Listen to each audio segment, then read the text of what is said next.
Well, g'day, legends. I hope that you're having a fantastic day. And I'd like to thank our guest, Mr. Drew Pavlou, for coming on the podcast today. After a little bit of a fiery exchange between him and I, we thought we'd do this like adults and not on the internet as far as single sentences back and forward, because I believe that you and I actually fundamentally agree on so much, but how we reach those is in vastly different ways. So, Drew, hey, mate, thank you for coming on. Yeah, no, thanks for having me on, mate. And I apologize as well that I got too fiery. I'm a bit of a hothead when it comes to social media. It's probably the Greek in me.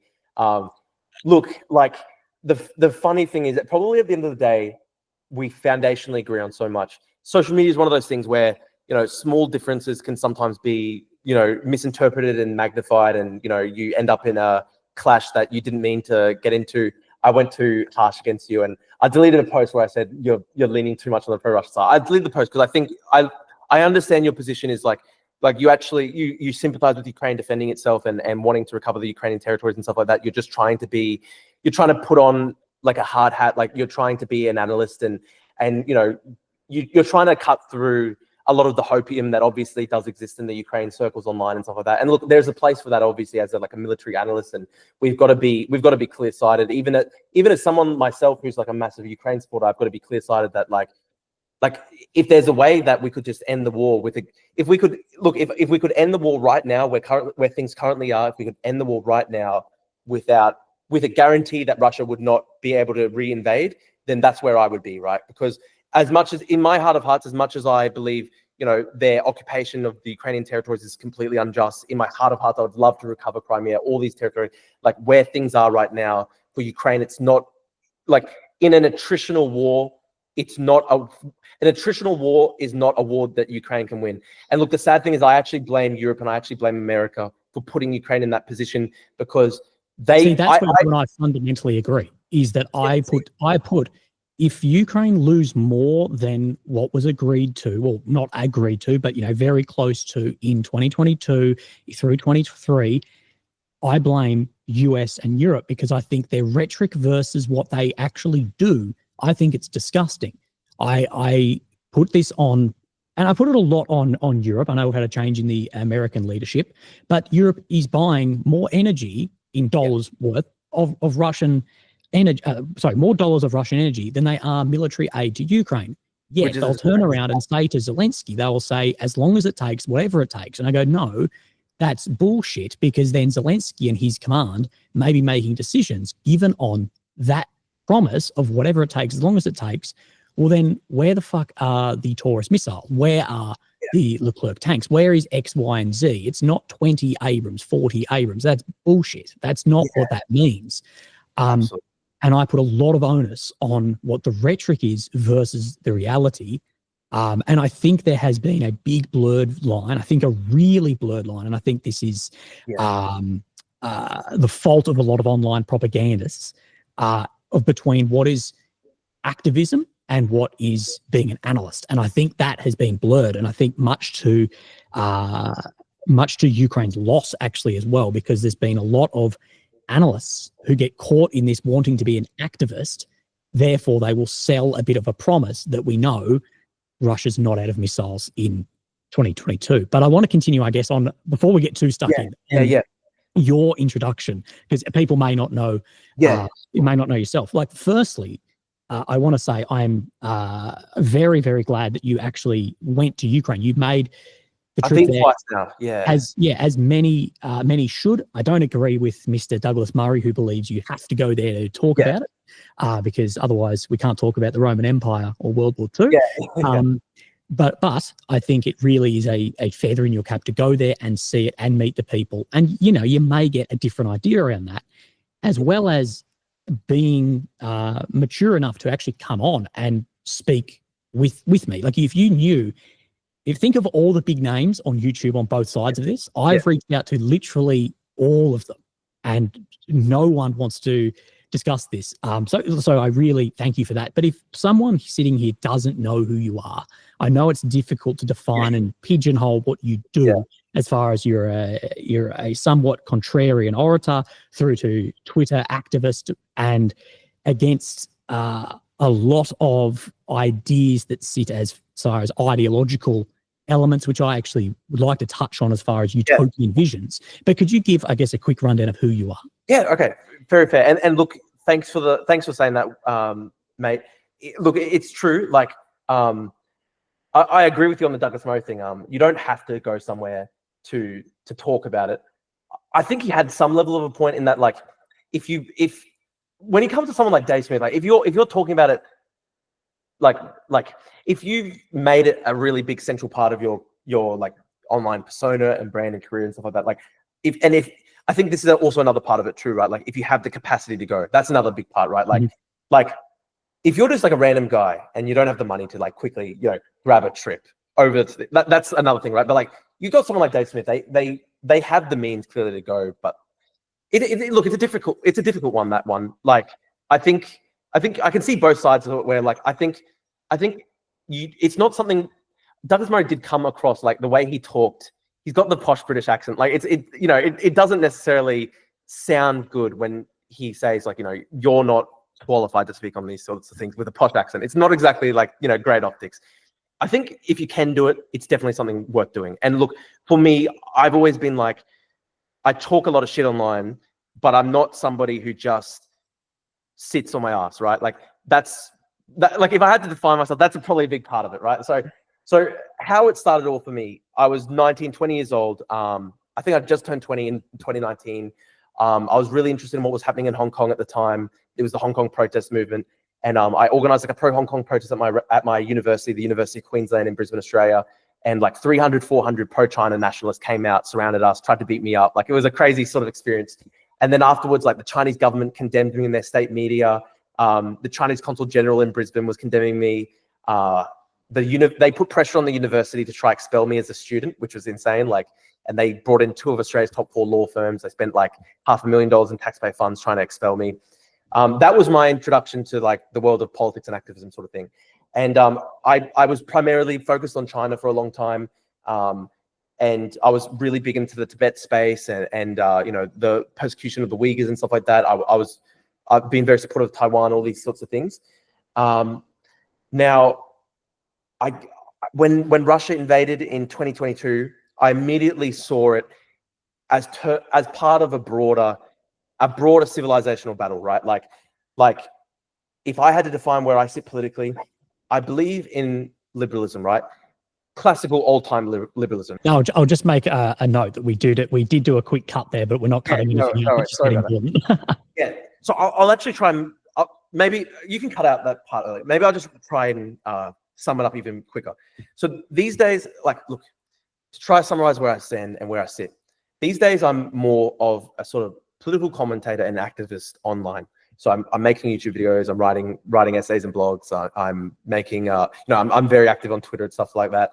I started out really in the activist space. So I used to do like in-person protesting and stuff like that. That drew the ire of the Chinese government. So I got involved in a way that was way beyond my sort of like skill level. I was 20 years old, tried to organize a protest at my university in Australia, supporting Hong Kong. 300, 400 Chinese nationals came out, tried to bash me up. The Chinese government started condemning me in their state media. Thousands of death threats. They put pressure on the university to try to expel me as a student. University then spent like $500,000 in taxpayer funds to try to expel me. That was my introduction to the world of politics and activism. The way Russia and Ukraine came into it was the second they invaded in 2022. I was just so outraged. I was so passionately opposed to what was happening. I saw it in terms of a grand civilizational battle, which is, increasingly it's like Russia, China, Iran, North Korea are very much aligned. They've got slightly different ideological approaches, but the thing that I guess that unifies them is a hatred of the West. So, Iran promotes, Islamist extremism and, Iran promotes propaganda against the West. China does, Russia does. Russia, I think, is more of a fascist state. China is obviously like a Marxist-Leninist system. North Korea is its own thing, Juche, crazy, insane stuff. But really, like, it's kind of like an anti-Western coalition. Iran is sending Russia drones to bomb Ukrainian cities. North Korea has literally had soldiers fighting for Russia. There's been analysis that shows that, you know, a lot of the artillery that's been fired by Russia over the past year, like a huge chunk of that is actually North Korean. And China has been the whole time basically giving diplomatic cover and protection to Russia as well at the UN and all these sorts of things. So I really do see it as a sort of grand coalition against Western democracy. And the way that I see myself is I'm a liberal in the old sense of the term, liberalism, you know, like not obviously it's a divisive term. People hear the term liberal, they think, do you mean the Liberal Party of Australia? They think, do you mean American liberals, like, you know, like lefties? It's different for me. I'm talking about, you know, classical liberalism. I'm talking about, you know, the fundamental values, I think, of Western civilization, which, you know, have structured the Western world over the past 200, 300 years, which is, you know, the freedom of the individual, right to freedom of expression, right to freedom of association, you know, right to jury trial, you know, the ability to choose your own leaders, the rule of law. These are the things that, you know, this is the system that we all grew up with. And I think it's very much part of our culture. And these revanchist powers, China, Russia, Iran, North Korea, it's not just that they inflict massive atrocities on their own citizens, but they're actually exporting these systems. They're invading these countries now. They're protecting each other while they invade these countries. They're starting, you know, they're inflaming the Middle East. They're inflaming Eastern Europe. China's threatening to invade Taiwan. And also they export their propaganda online. So these days, you know, social media is really dominated by pro-Russian narratives, pro-China narratives. There's a whole generation of young people have really, like, you know, basically been radicalized by the recent Israel-Palestine conflict, and there's been a lot of propaganda as well, like demonizing the West, these Western colonial states, supposedly including Australia, America, Canada, New Zealand, Israel, all these settler colonial states that must be destroyed, blah, blah, blah. So the way I see myself, right, is I'm pro-West, but not in like an ethnic or racial sense. It's like I'm pro-West because I believe in liberalism, I believe in democracy, I believe in freedom. I want that system to be the system that my kids grow up with, my grandkids grow up with. I see Russia invading Ukraine with the support of all these other powers that are totalitarian. I see them pushing their propaganda online. I actually experienced it myself, because when I did this one protest all those years ago, like the Chinese government organized all these, like, hundreds of Chinese nationalists. They bust them in, tried to bash me up. Afterwards, I was like literally a figure of hate on Chinese social media. There were videos of me that had 50 million views on Chinese social media, calling me a separatist, which is like death penalty offense in China, all these death threats.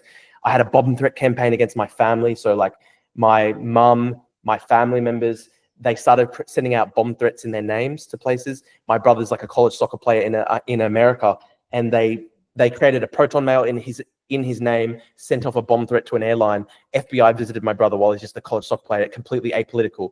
They did this to me in London. Like, I was protesting outside the Chinese embassy one day, and they call up the Metropolitan Police and they go, "This guy's a terrorist. There's a bomb threat with his name on it using proton mail." Anyone can create a proton mail in another person's name easily. This is what they did to me. Bomb threat campaign for 9-10 months. Like Bitcoin, they were doing Bitcoin bounties on my mum and my dad and my family. And then in 2023, the Australian Federal Police called me in, and they basically told me that they had intercepted a foreign interference plot designed to find my address in Australia and harm me. And they actually raided people in Australia who were part of this plot. And that was basically China, right? So that was my own experience. Like, you experience firsthand that these regimes, they're actually operating in the West. They're trying to track down and attack dissidents. They're trying to attack people who speak really forcefully against them. And I've never been someone who just wanted to chat shit online. Like, you know, I went to Ukraine. I wanted to see with my own eyes what's happening. I wanted to, you know, record conditions there. And when I was over in Ukraine recently, I recorded the aftermath of a Russian ballistic missile strike against a residential tower block in Dobropilya in the Donbass. I was there about 40 hours after it took place. You know, it was a really, really confronting scene. I'm not a military guy. I've never seen a scene like that. Suddenly, you know, I literally was looking at a missile crater that was 10 meters deep. I was looking at dozens and dozens of these tiny apartments that had people living in them that were just incinerated, just ashes left. I could see the cluster munition fragments in the walls everywhere around, like, because what they did was, in Dobropilya, they did a double tap strike, which is similar to what they did in Sumy recently. And they waited for the paramedics and the firefighters to arrive. Then they hit it with cluster munitions again.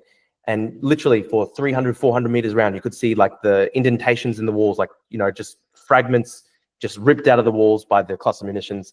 And clusters are a horrible Yeah. horrible weapon of war, and you have Yeah. bits of steel. There's a bit of a rule of thumb that any metal that is involved in explosion, you have about a 1 kilometer radius that can get you, from anything from going indoors to whatever. It's a horrible element of war, and we're going to go over. There's a lot in that. We're going to go over. Yeah. We're going to go over that strike in Sumi, because I know that was a point you made to me, that where you believe that I'm maybe incorrect on. I want to get more. I want to explain it a little bit more. Look, one thing I'd pick up on that China, Russia, Iran, North Korea, it's typically known as the axis of upheaval. One thing I think that we do overestimate in that, I think we do overestimate the foundations of how strong that actually is, because it's based on, say we do have this, say that axis of upheaval. I think we overestimate that, as you're correct in saying there's a lot of anti-West, but there's not that much actually between them. As far as, let's talk Russia and China. Russia and China, even when they were both communist states, couldn't see eye to eye on bloody anything. A lot of issues there. They may have referred to each other as comrade, but they didn't go that much further than this. So we do overestimate that. The North Koreans we can talk about, because the artillery is a big part that was a source handed to me as far as how the North Koreans are operating on their artillery pieces. We'll probably go over the export of ideology and liberalism, and how you see it, as well as then how that operates within Ukraine. But where I wanted to start was, I guess, where you and I had the disagreement online, which was about the bombers, the Kremlin apparently reaching out to Indonesia, looking to place Tu-95 strategic bombers in Indonesia. Now, the back and forth, for those who hadn't seen it, is I basically said, well, this is hypocritical of what you said, as far as by any means necessary, Australia should prevent this. Obviously, that didn't mean invasion. I was just using strong rhetoric. Obviously, that didn't mean like invade Indonesia. That would be insane, obviously. But I think this goes, I think when the word's used by any means necessary, people take that literally. I know online, there's stirring up reactions and this and that, especially in Twitter, because it works off that. But let's sit on the by any means necessary. The way I took, I'm just going to straight up say I withdraw it. I don't mean. I never meant in a million years invade Indonesia. I can understand how it may have been misinterpreted in that way. I didn't mean that. I meant like take strong diplomatic and economic actions and stuff like that. Obviously, I would never invade. Obviously, I'd never endorse Australia invading Indonesia. That would be mental. So I want to clarify that I misspoke. I can see how it would have been misinterpreted in that way. That was stupid of me. I withdraw that part of my tweet. Yeah, because that was the exchange, which then you went in on me, as I said, well, this is hypocritical, because I'm the believer, and I believe you are too, as countries that are sovereign and independent, they should be able to choose their own security arrangements. And the thing is, if we are going to say that, we have to be comfortable, or maybe not comfortable, but accept if it isn't our way of seeing the world also. And if Ukraine want to choose NATO, and we're saying yes, they should be able to choose their own, at least when we're talking in idealist terms, maybe not realist terms. And my case on that was, well, Indonesia, if they say, look, we want to side here, we're not seeing the West anymore as, a partner, they should know the terms that would come with that. But if we would justify, and I know you take that back, but if we would justify any means necessary there, I think that's where people get stirred up and go, well, can you see then the point over here, even if you don't agree with it, as far as Ukraine choosing its own security arrangements, and if a state like Indonesia was. And the point I went on further on that was, that may be fantastic when we talk, as far as ethics and morals and what is right. But I think there is a huge case in people's maybe activism or analysing situations of putting that morals and ethics take away from what happens in the real world. And as far as, say, Indonesia or say other states, that if you are next to in a strategically important area, especially like Australia is not a superpower, but we are geographically a strategic superpower for, America. That countries have to acknowledge that, look, you may not be able to just do whatever you like. It doesn't mean it's right, but it means there will be friction. And I would say that if Indonesia did that, there would, of course, be means put forward by the Australian government of changing that. And Indonesia, they would be aware of that. But more, I was just pointing out that if you're going to, have a hill to die on, it needs to be added, I guess, across every spectrum, even if you don't agree with it. So that was just my point there. Look, a couple of things here, right? So when it comes, there's actually a number of things I need to sort of address to try to respond. But look, the first thing being, again, just clarifying, I withdraw the by any means necessary mark. I never meant it in terms of invade Indonesia, which is insane. I didn't mean it in that way. I just was trying to say we should strongly oppose it. That was what I meant by that. Now, look, first point of view, right? I believe that NATO is fundamentally a defensive alliance, and that couldn't be compared to, say, a Russian airbase in Indonesia, because the reason why I believe NATO to be a defensive alliance is the fact that Russia has invaded Eastern Europe dozens of times. As recently as the 80s, most of Eastern Europe was essentially Russian vassal states, right? And so there's a reason why a lot of these countries, when the Soviet Union collapsed, they rushed to try and join NATO. It was because they wanted to be part of a defensive alliance so that they wouldn't be invaded by Russia in the future. Because as we saw, they were under occupation. Essentially, they were under military occupation into the very start of the 1990s. Like even after the reunification of Germany, there were still like hundreds of thousands of Soviet troops in Germany, East Germany. So that's the first point, right? I think NATO is a defensive alliance, and it's the reason why these Eastern European states wanted to join NATO is explicable by the fact that Russia has a history of imperialism in Eastern Europe. You go back to the Holodomor, which was essentially a genocide against the Ukrainian people. You go back to, this goes back a very, very long time. Like Russian invasions of Eastern Europe, attempts to destroy and annihilate the culture of Eastern European countries and try like Russify them. You definitely see that in Ukraine, where Ukrainian culture was oppressed and very much subjugated for a very long period underneath the Soviet Union. And so I think the reason why Eastern Europe, the reason why countries in Eastern Europe wanted to join NATO is explicable by the fact that it's a defensive alliance, whereas a Russian airbase in Indonesia would be purely offensive, because there's no conceivable scenario where Russia would need an airbase in Indonesia to defend its own borders, given the closest Russian territory would be like Vladivostok, which is like, still thousands and thousands of kilometers away. But on that point of, defending your own borders, you could make the argument back of then why is American airplanes in Australia and listening posts and in Eastern Europe as well? Because I agree on that that NATO is a defensive alliance for all states but America. I believe for the European states that NATO is a defensive alliance, and that was developed to counter Soviets, and then now the Russians is why it then is maintained. But for America, I don't believe it is a defensive alliance. I believe that it is a strategic arm to have power into Europe and into Eurasia as well. That it is vastly different, that the way Estonia or Lithuania are participants in NATO is vastly different to how then America is. Now, of course, Australia there is not a NATO country, although we are NATO aligned. The argument there would be, well, if it is about protecting a border, it makes a lot of sense for the European states and as far as defensive.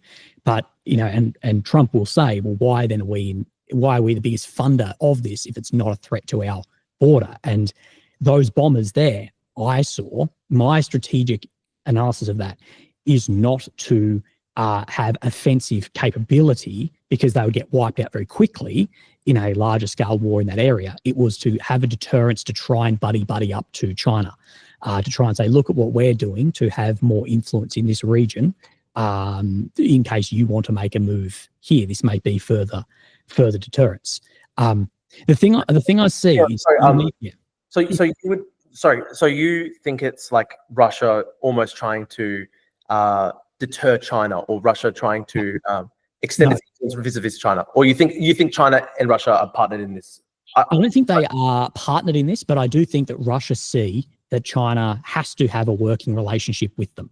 And I think if there was Russia trying to reach into that region of Indonesia, that they are going, look, there's going to be more deterrence against the US or against Western states in here if you make a move on Taiwan. And I actually showed some maps and said, if the bombers were here and China made a move somewhere, this would be something that we would have to take into a strategic account of that there is a country which is aligned, not allied, but aligned with China with these weapons sitting here or capabilities sitting here. And I believe it was more, I don't think those bombers there were a threat on Australia. I think it was more a show of will for China, a show of look at what we're willing to do for expeditionary power in support of deterrence against the West if you were to make a move. That's how I saw that specific thing. I'm not saying I agree with it. I'm not saying they should be there, but I'm saying I didn't see it as an offensive capability, more as a deterrence for force that was to, if it was to intervene in some kind of, Beijing reunification through to. But I mean, here's the thing though, like, in that sense, it by definition is an offensive force, though, because if it was only going to be used in the event of a Taiwan scenario where China is invading Taiwan and Russia's got these bombers here just to basically be like, back off, let China do its thing. In a sense, like that in itself is an offensive capability, right? Like it's to advance an offensive position by China. So, I mean, that again, I think is very different to like Estonia, like joining NATO. The other thing I was going to get into as well is, I think there are a lot of analysts who they look at Russia as like a purely realist actor, right? And this is really like the John Mearsheimer position. And this idea is that the reason why they invaded Ukraine is because they felt militarily threatened by NATO, and Russia is like a realist power. And there's a guy on Twitter, Greg Connolly, who's like a conservative barrister in Sydney, and he really gets into this all the time. He goes, like, he basically says, like, it doesn't even matter if it was Putin, even if you had Navalny in charge, no Russian leader would ever allow Ukraine to be separated from Russia's orbit. So just purely on a realist, in realist terms, it's all about NATO. But here's the thing, right? This is where we're discounting the importance of ideology to the Russian political establishment. Now, when we went to and saw the Tucker Carlson interview with Putin, and I watched that like 3 times because I thought it was a really interesting, insight into Putin's worldview. In that interview, Tucker Carlson repeatedly always tried to bring Putin back to that fundamental thing, which is NATO expansion, right?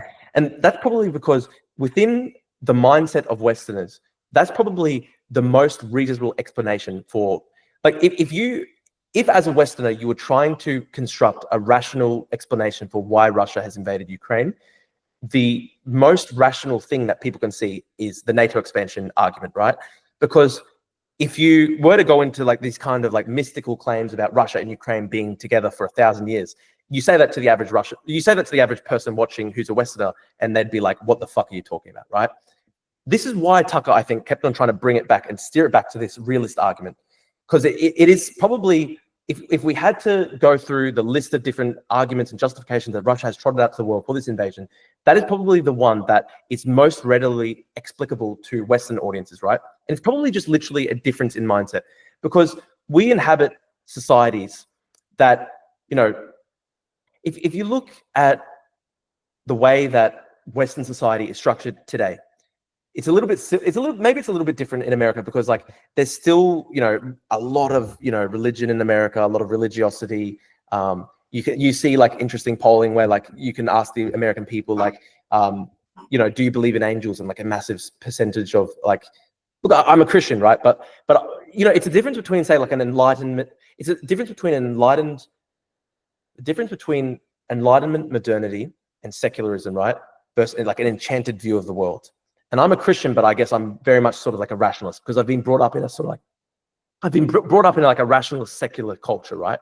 So like, you know, even though I'm a Christian, I look at Tucker Carlson talking about like, you know, demons attacking him in his sleep and witchcraft and stuff like that. And I look at that and I'm like, I'm a Christian, but this looks really strange to me, right? I think what I'm getting at here, right, is there's a difference between the mindset that's common in Europe, America, Australia, Western countries today, which is very much heavily secularized, very much heavily rationalistic, and the mindset that can be prevalent among political elites in a country like Russia, where, you know, Putin actually does have a kind of mystical sense of himself and a mystical sense of Russia's mission. And it's strange to us because we can't understand that, right? But he genuinely has a kind of mystical worldview, because we watched his interview with Tucker Carlson, and he's talking about how Ukraine was never a nation, Ukraine was never a people, Ukraine never had, there's no such thing as a Ukrainian language or people or history. Ukraine was always part of Russia. They've always been one people, going back to like Prince Vladislav and Prince, like he was literally citing like, you know, medieval princes, literally going back to like 1,000 years. It was actually quite humorous, honestly, because like the interview starts, Tucker wants to talk about NATO, Tucker wants to talk in like rationalist terms, in a sort of realist, like here Tucker was putting on his sort of like realist hat. He wanted to talk through like the kind of like Mearsheimer type arguments. And Putin actually goes, let me give a history lesson for your audience. And he starts going back to like literally like ancient Rus, the princes who married each other, you know, the aristocratic families who married into each other. He's going back to Prince Vladislav the Wise, like all this stuff. He's getting into like this kind of like mystical, eternal view of history.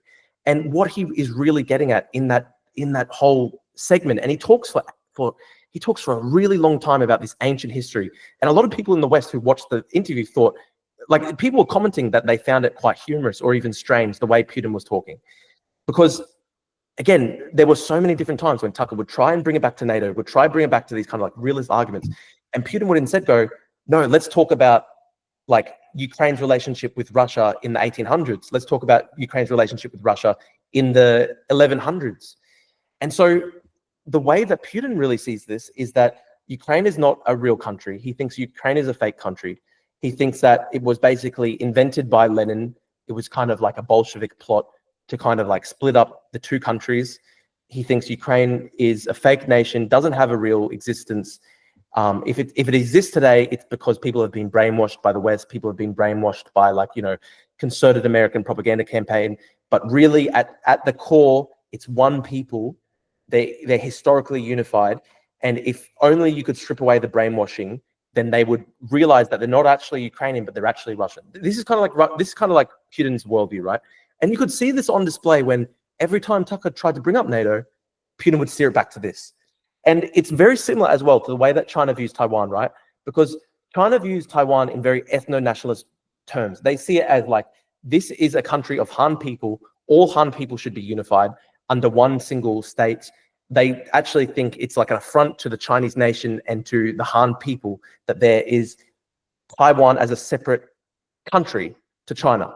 They can't accept any differences because it's all about this sort of like mystical unity of the Han people. This is something that we can't really properly understand in the West because we're trying to construct these kind of like realist Mearsheimer type explanations. And of course, like, there was NATO expansion, and of course that the Russian leadership have pointed to that over the times. But if you're looking at what the Russian leadership now say, and you look at how they now view things, and you look at how some of the top Russian propagandists talk about these things, and you had, like, for example, Gabarev, I think, who was one of like the most, you know, hardcore Russian, you know, far-right fanatics. And he, at the start of the war, he literally said, we will force the Ukrainians to see that they're Russians, and anyone who fails to see that, we will just kill them. Like, it's a very genocidal, totalizing worldview. We're talking here about ideology being right at the forefront, and it's an ideology that we can't properly understand here in the West, because, and we see this with Islamic jihadism, right, as well. This is so similar to the way that people in the left, like, people often make this joke, right? You see these lefties who are like, you know, they're very pro LGBT and all these sorts of social issues. They're very left wing on all these sorts of matters. And yet they're supporting like the Iranian regime. They're supporting like Hamas and stuff like that. And people often make the joke, like, do they even understand what they're supporting? Like, do they understand that these people, like you know what I'm talking about here, right? Like, you know, that's been a constant. People have always referred to that when they're talking about the lefties who support Palestine. They're like, well, do they realize that, you know, the Palestinian militants hold to a very hardline sort of Islamist worldview? Like, that's the worldview of Hamas. And I think the problem is these leftist university students, they can't actually conceive of a world where like for example, like the Houthis, they truly have this kind of like religious belief that like there should not be Jews in the Islamic Holy Land of Palestine, and they have to, for religious purposes, clear these people out. And that's just something that doesn't compute for like these like lefty teenagers. And so they construct their own thing, like where they think, oh, you know, they're just people who've been oppressed. They're fighting for their liberation because it's like colonization and stuff like that. They're projecting their own sort of Western understanding of conflict and history and politics onto people who have a very different worldview, very different ideology. And I think it's very similar with Russia. It's very similar with China. It's very similar with Iran and Israel, Palestine as well. We find it very difficult in the West, I think, to understand that there are people out there who are fully hardcore ideological actors. Like when the Iranian leadership talk about, you know, death to America and Israel as the little Satan and stuff like that, it's not just for show. They genuinely believe this stuff, and it's informed by a religious worldview. And it's very similar to Putin when Putin tells us Ukraine is not a country. Ukraine was a fake concept invented by Lenin to subvert the Russians, and all the people who currently believe themselves to be Ukrainians have just been fallen to brainwashing, and we will reunify by force and teach them that they're Russian.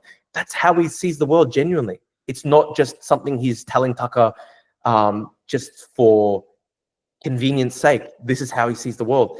And so when we're talking about things in a purely sort of like military analyst, realist worldview, I think we miss the ideology, Willie. I think that's where we are right now. Well, there's an important concept in being able to analyze a situation of understanding an adversary requires seeing the world through their eyes without surrendering your own vision. But I do think if you try and do that, a lot of people will then refer to you as a propagandist or as a this or a that. When you're trying to, because if you want to analyze a situation in Ukraine, you have to look at it through how does Putin see this. It doesn't mean, therefore, and this is where I think many people get stuck on myself, it doesn't mean, therefore, I am justifying it. But if I say, look, I believe Putin has done this because of X, Y, and Z, it's not justification, but it's trying to give an idea of how he may see this. Yeah. But we knew this with NATO moving into Ukraine. And you know, the promise that NATO would be, you know, Ukraine would be a NATO state. We did know there was no one who. Can I pull you up on? Can I pull you up on one thing? I don't think it's accurate to say that there was a promise to Ukraine that they will be a NATO state, because if you look at the history there, like France and Germany were so against that. They pushed really hard back against America, saying Ukraine will never be a NATO state. And if you look as well, like at how the West has been, like we talked about this right at the start, right? Like to be honest, the truth is that Europe has been really bad when it comes to defending Ukraine. They talk a big game, but they've been so slow to send aid and stuff like that. And the truth is probably that in a lot of European capitals, they actually just wish that the whole thing could just be, you know, forgotten. If you look at right at the start of the invasion, right, Germany's argument for not sending military aid right at the start was they genuinely believed that it would be a fait accompli that Russia would occupy Ukraine. They thought there's no chance that Ukraine holds out. So their justification for why they wouldn't send in military arms was, oh, well, it'll just fall into the hands of the Russians. And if you look at that analysis by Germany, yes, it's true that everybody thought that Ukraine wouldn't be able to hold out. But also you can kind of see as well, there's a bit of wish casting in that. Because I look at that and I'm like, to be honest, it's probably more the case that the German political elite wished that Ukraine wouldn't hold out. Because if Ukraine just very quickly fell under Russian control as a fait accompli, then it wouldn't have created these massive generational political, you know, challenges that they now face when it comes to Nord Stream, when it comes to dependence on Russian gas. Like a lot of politicians, like this is the thing, right? Like Russia presents it as like there's a unified Western front against Russia, and they've been persecuted by the West, who are fanatically opposed to destroying Russia. But the truth is that a lot of Western elites wanted the old status quo with Russia, where they would take Russian gas and they would allow Russian elites to, you know, buy up massive parts of London, and you know, everybody loved that old arrangement. A lot of people in the West got a lot very wealthy out of that. And the truth is, I think a lot of Western elites wanted Ukraine to fall right at the start, because it wouldn't have then created this gigantic challenge for them where they have to then actually think, okay, now we actually have to be accountable for all this Russian influence that we've accepted over the past couple of decades. Now we actually have to think about how we're going to have energy security without Russia.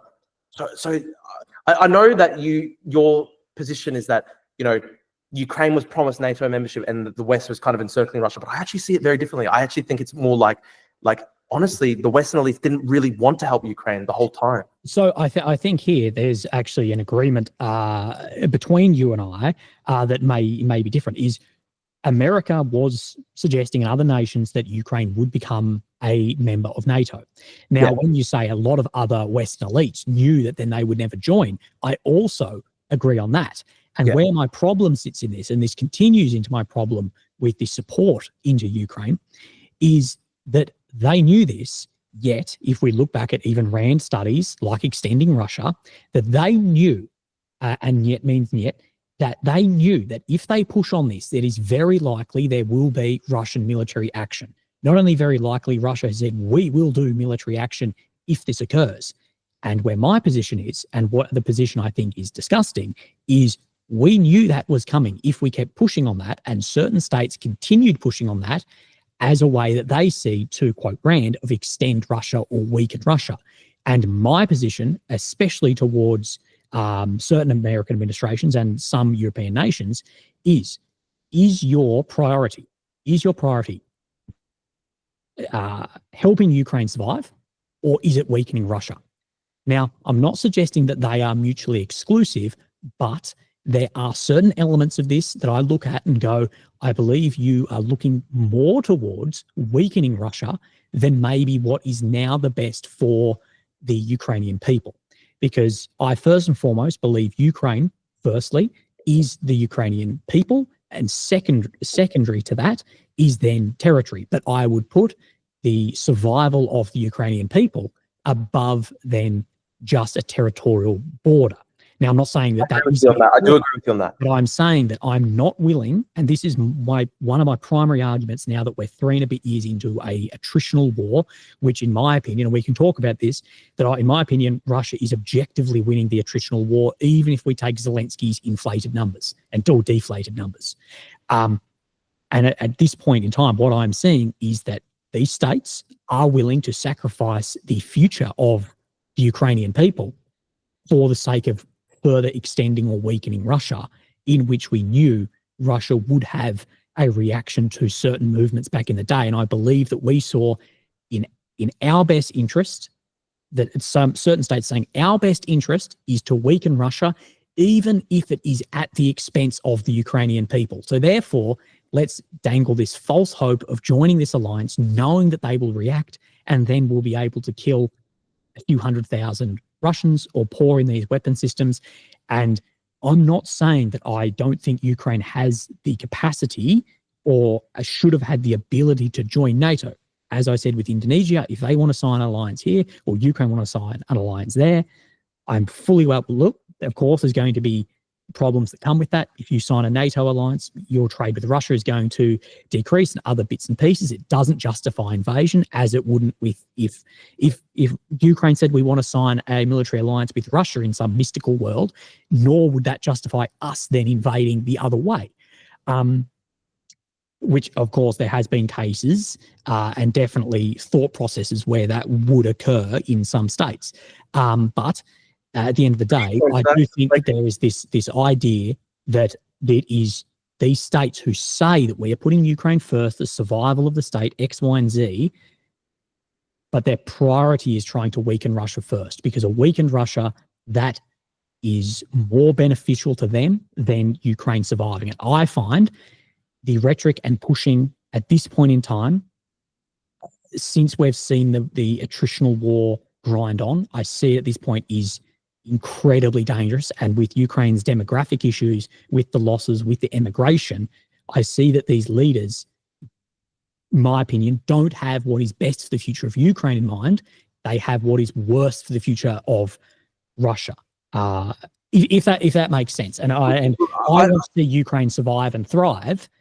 What I don't want to see is Ukraine get into a position where they get a shit deal, and that shit deal means no one comes back to the state.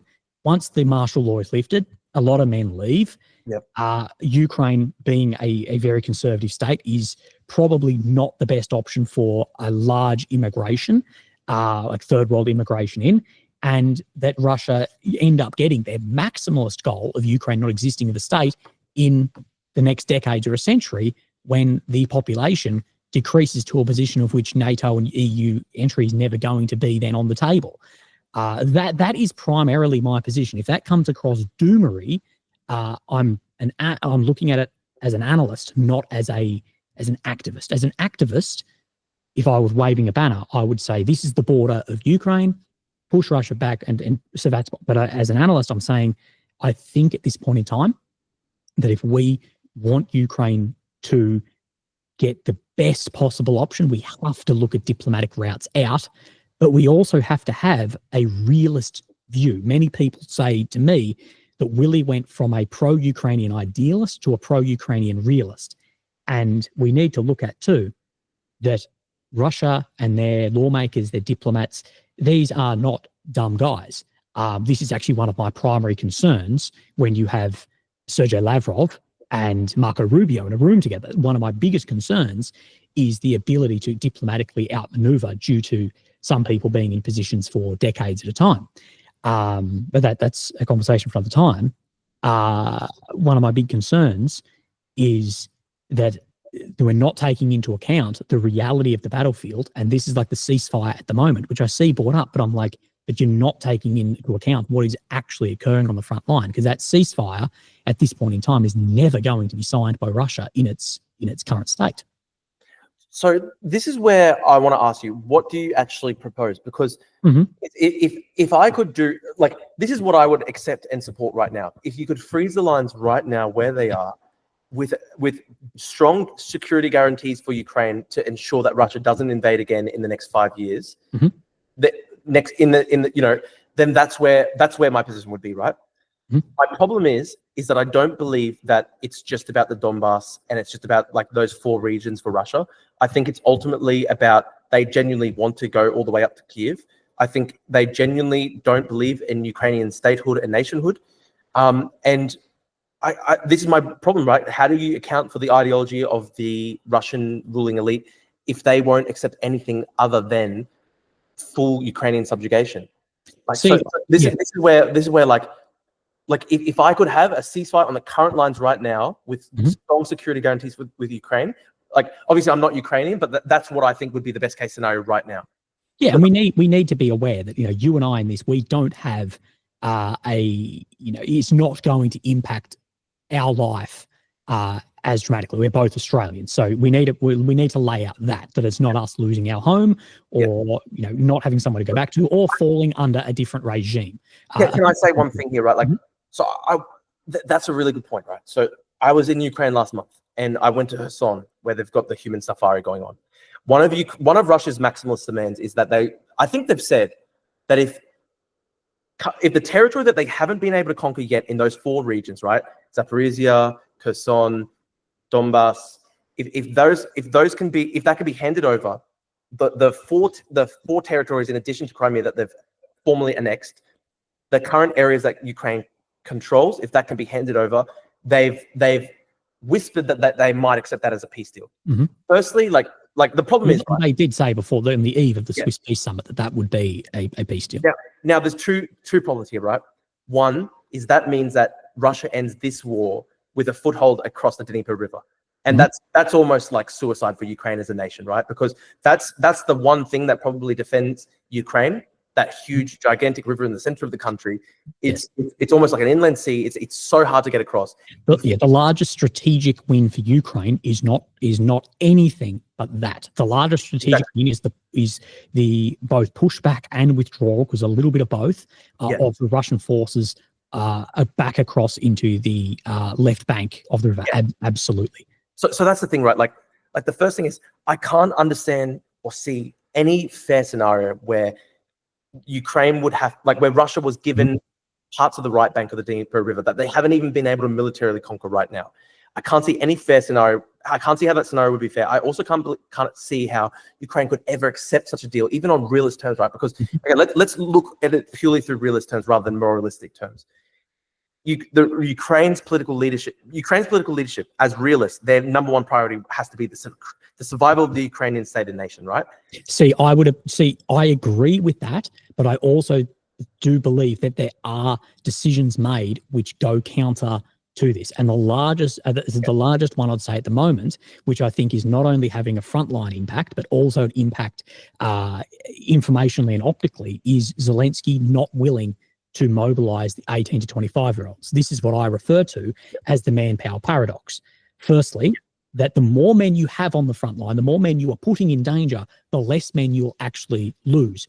But at the same time, Zelensky is saying if we mobilize these guys, that we are risking the future of the state. But the paradox comes in when I go, but if you don't mobilize that, Zelensky, and you have a manpower problem, you then are not going to be able to fight for the survival of the state. And that is optically, I think, showing especially the current US administration, that are you willing to do whatever it will take in a total attritional war? And that's the problem. And what my bit would be to that is for the survival of the people of Ukraine, which should be your number one priority. Yes, there needs to be very difficult decisions made, and some of the command decisions, and I will say Kursk, this being one of them, I don't believe reflects that. I copped the most shit I've ever copped online was day one of Kursk, and I said this does not make sense in Ukraine's current position. And I will say that I've ended up being correct, because if Ukraine doesn't hold a large amount of Kursk when negotiations start, the whole thing was a net negative. It's not saying that there wasn't positives in it, but when we talk the net, I'll say it's negative. And the biggest thing I think for Zelensky is that manpower. That I go, if you're not if that's what it would take to have better outcomes, but you're not willing to do it, not only what's that telling the US administration, but what is that telling everyone else about your willingness to protect? Because the more people you mobilize, the more people there, the actual less losses that you will have. So I do have a bit of a problem with that. I agree that priority number one should be the survival of the state. And the state is firstly the people, secondly the territory. And that needs to go long-term too, is what is the survival of the people following this? And if there is a cross onto the right bank of Dnieper into Kherson, what is our survival for trade, for maritime, for all of that? So yes, that absolutely needs to be taken into account. The problem is, what if we end up with Russia actually gaining more than that in the way that attritional war works? Because I think there is this great misunderstanding, more so in the current losing side. So you see this, that the side that is quite losing at the time relies more on optics and propaganda at the time, because they're not having those victories flow in. And this is one of the things which is currently the biggest misunderstanding of the entire front line, is how attritional protracted warfare works. There's this idea of linear operations, that Russia's gaining 300 square kilometers a month, therefore it will take 80 years for them to reach this. And what I say is that is not how attritional warfare works. You hit a certain point and there's a collapse. I understand. Yes. What happens if that occurs?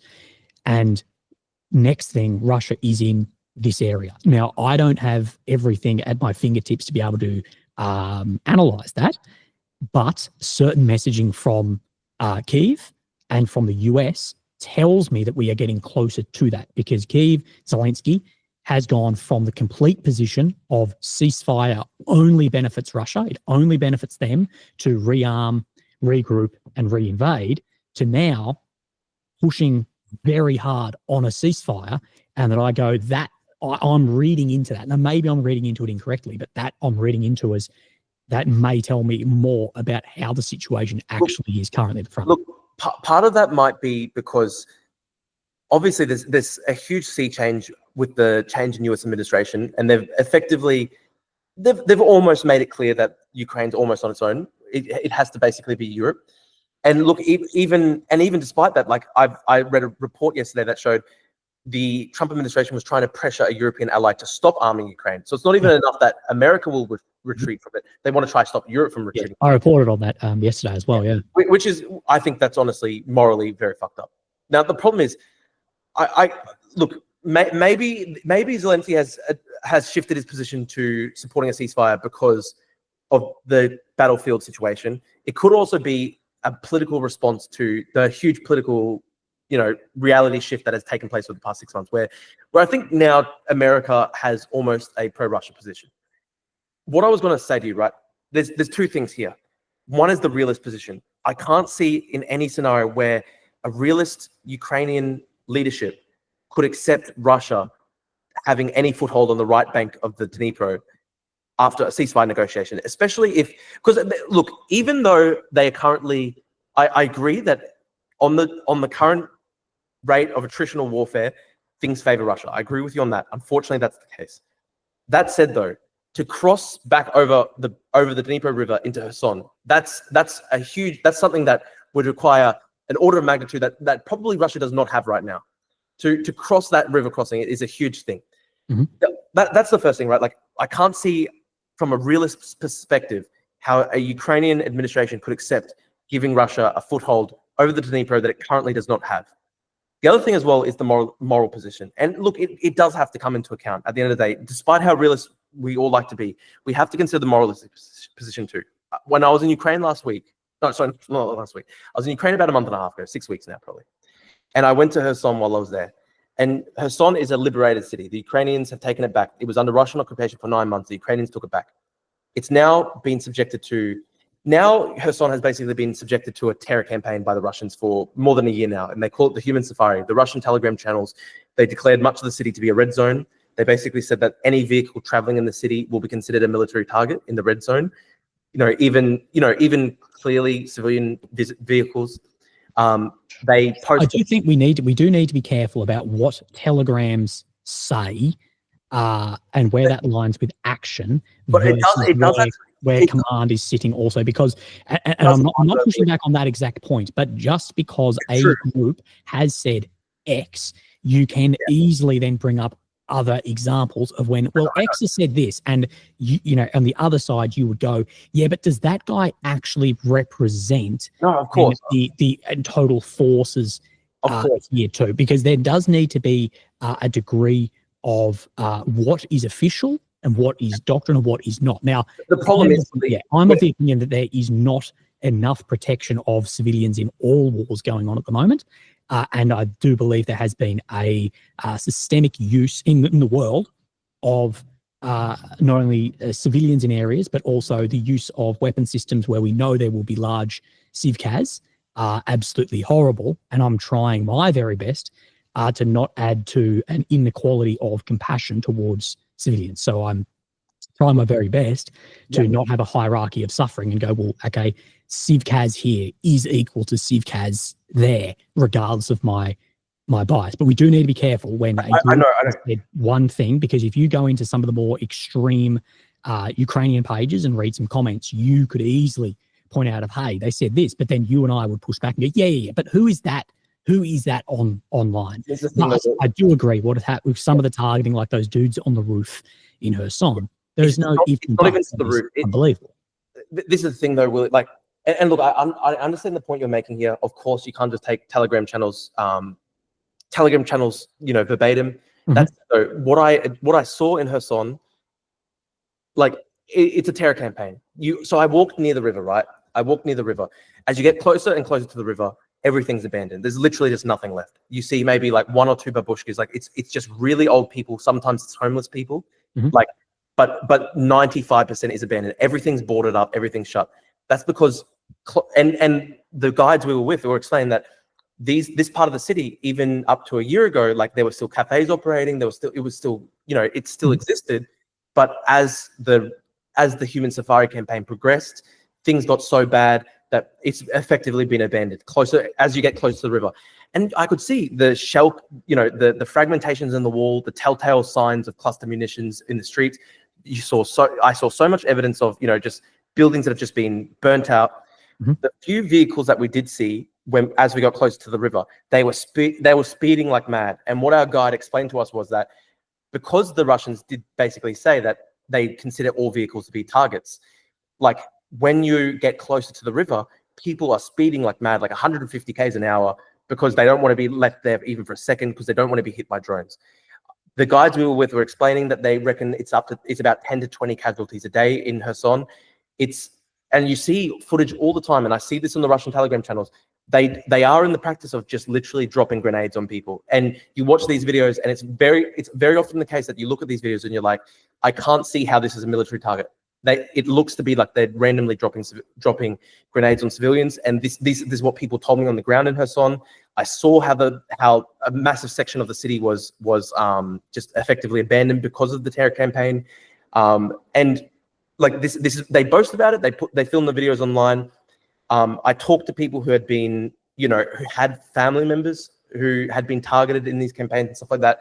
So like Kherson is an example, right, where you can't even just say that it's just the Russians being, haphazard in their targeting. You can't even say that it's just the Russians being, you can't even just say that it's the Russians being negligent in their targeting systems, right? It really is the case that especially when you get closer to the river, they're just targeting everything. And it's a terror campaign, and it's designed to terrify the civilian population. What they want is to drive the civilian population out of Kherson. They've been very successful in parts of the city where parts of the city now are just effectively fully abandoned. And I filmed this whole video walking around Kherson, and you can watch the video on my channel.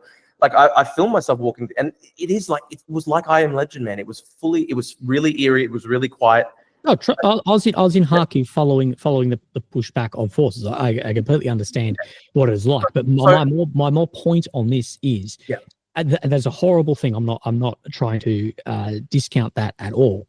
The war crimes committed by drones is just unbelievable. Yes. My point is more, we're going to talk ceasefire, that we need to remember that there are two parties involved in this war. Okay. Now, my point is, as much as you may, and as much as Kiev may hate Russia, they may despise Russia, that's all fine. At the end of the day, there are two belligerents involved in the war. There is a mediator or attempted mediator by America that the ceasefire needs to take into account. It needs to be realist.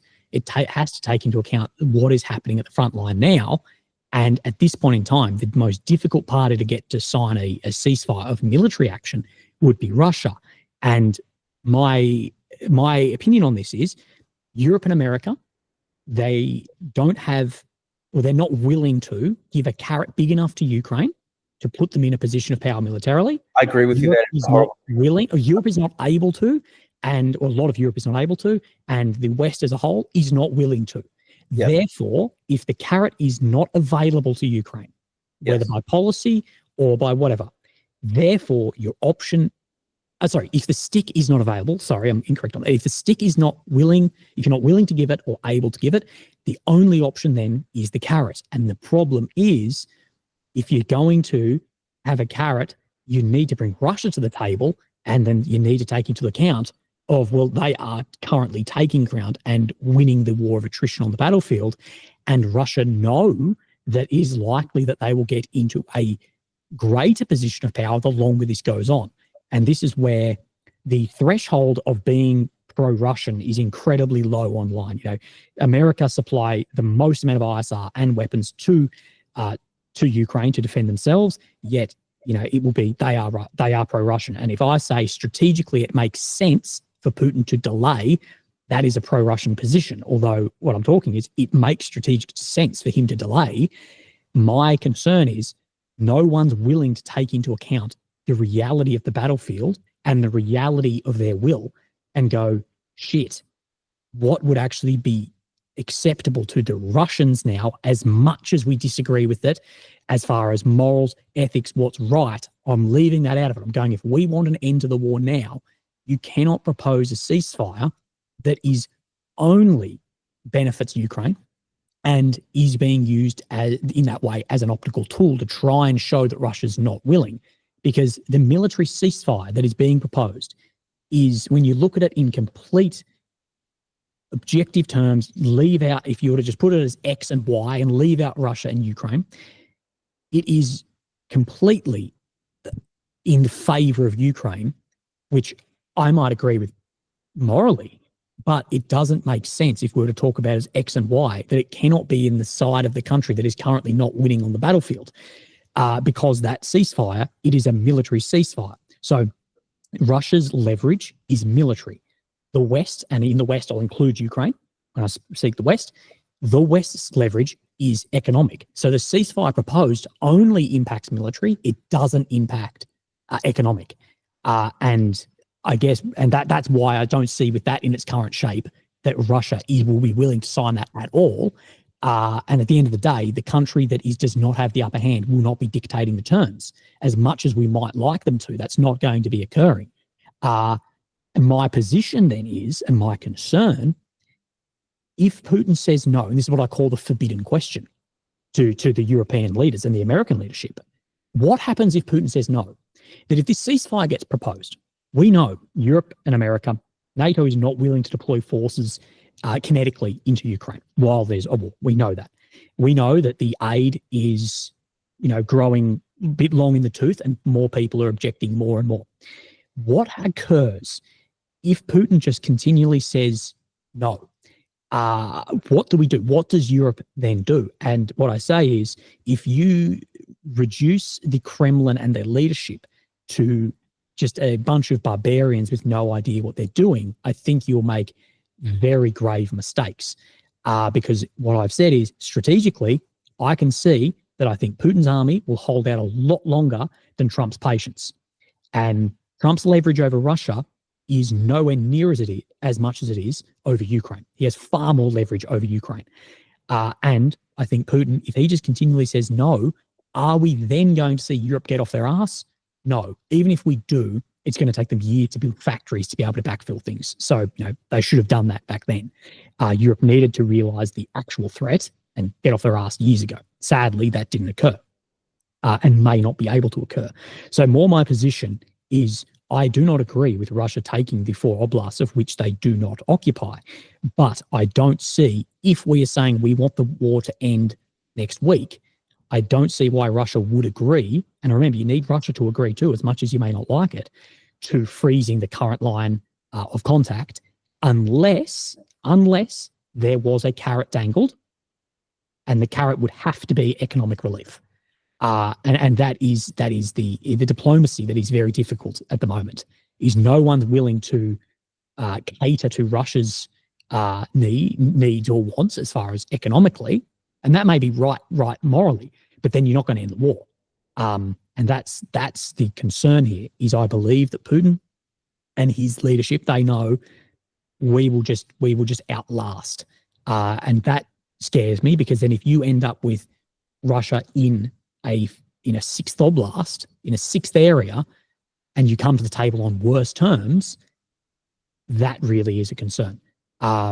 So I guess loop back to your question of what would I propose right now. I would look at what would it take on the front line realistically.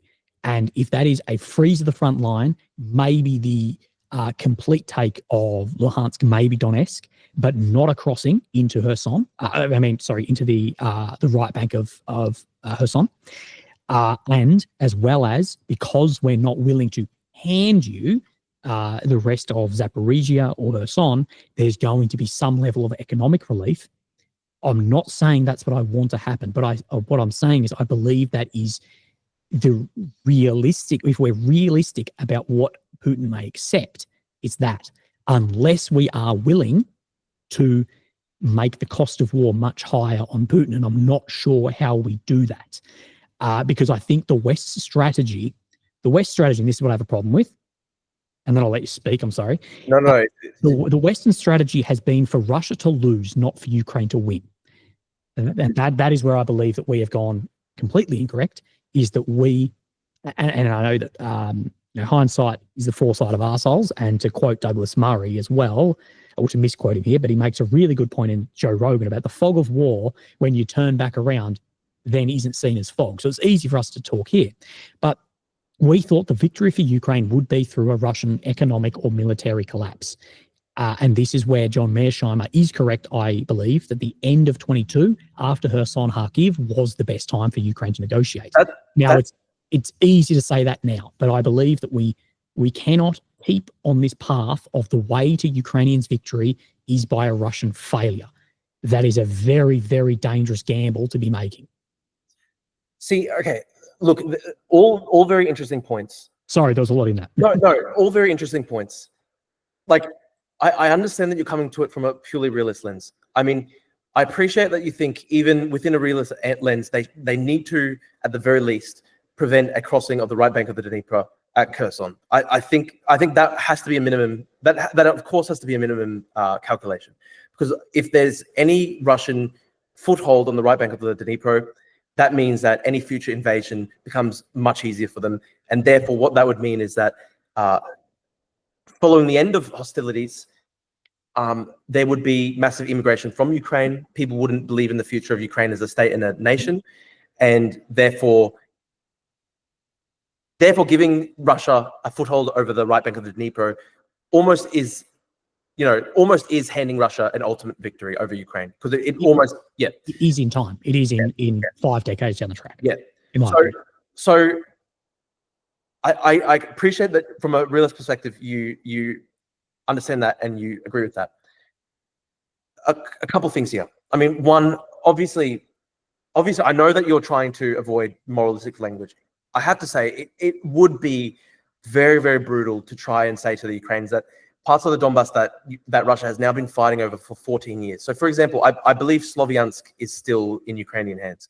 That was where Gherkin went in, Strelkov. That's where he first went in to start the war. His quote is, "I started the flywheel of the war in 2014, going into Slovyansk." Maybe you can fact check that, whether Slovyansk is still in Ukrainian territory. But what I'm meaning is, like, it's a very brutal and harsh thing to say to the Ukrainians. Russia has not been able to militarily conquer this part of the Donbass for 14 years. They started, 11 years now. Sorry, they started 2014. It's now 2025. It's now been 11 years. To say to the Ukrainians, they've been fighting since 2014, 11 years. You've held them off for 11 years, but now you have to give them parts that they couldn't militarily conquer in 11 years because it could get worse for you. That's just on moral terms, that's a very, very harsh and brutal thing.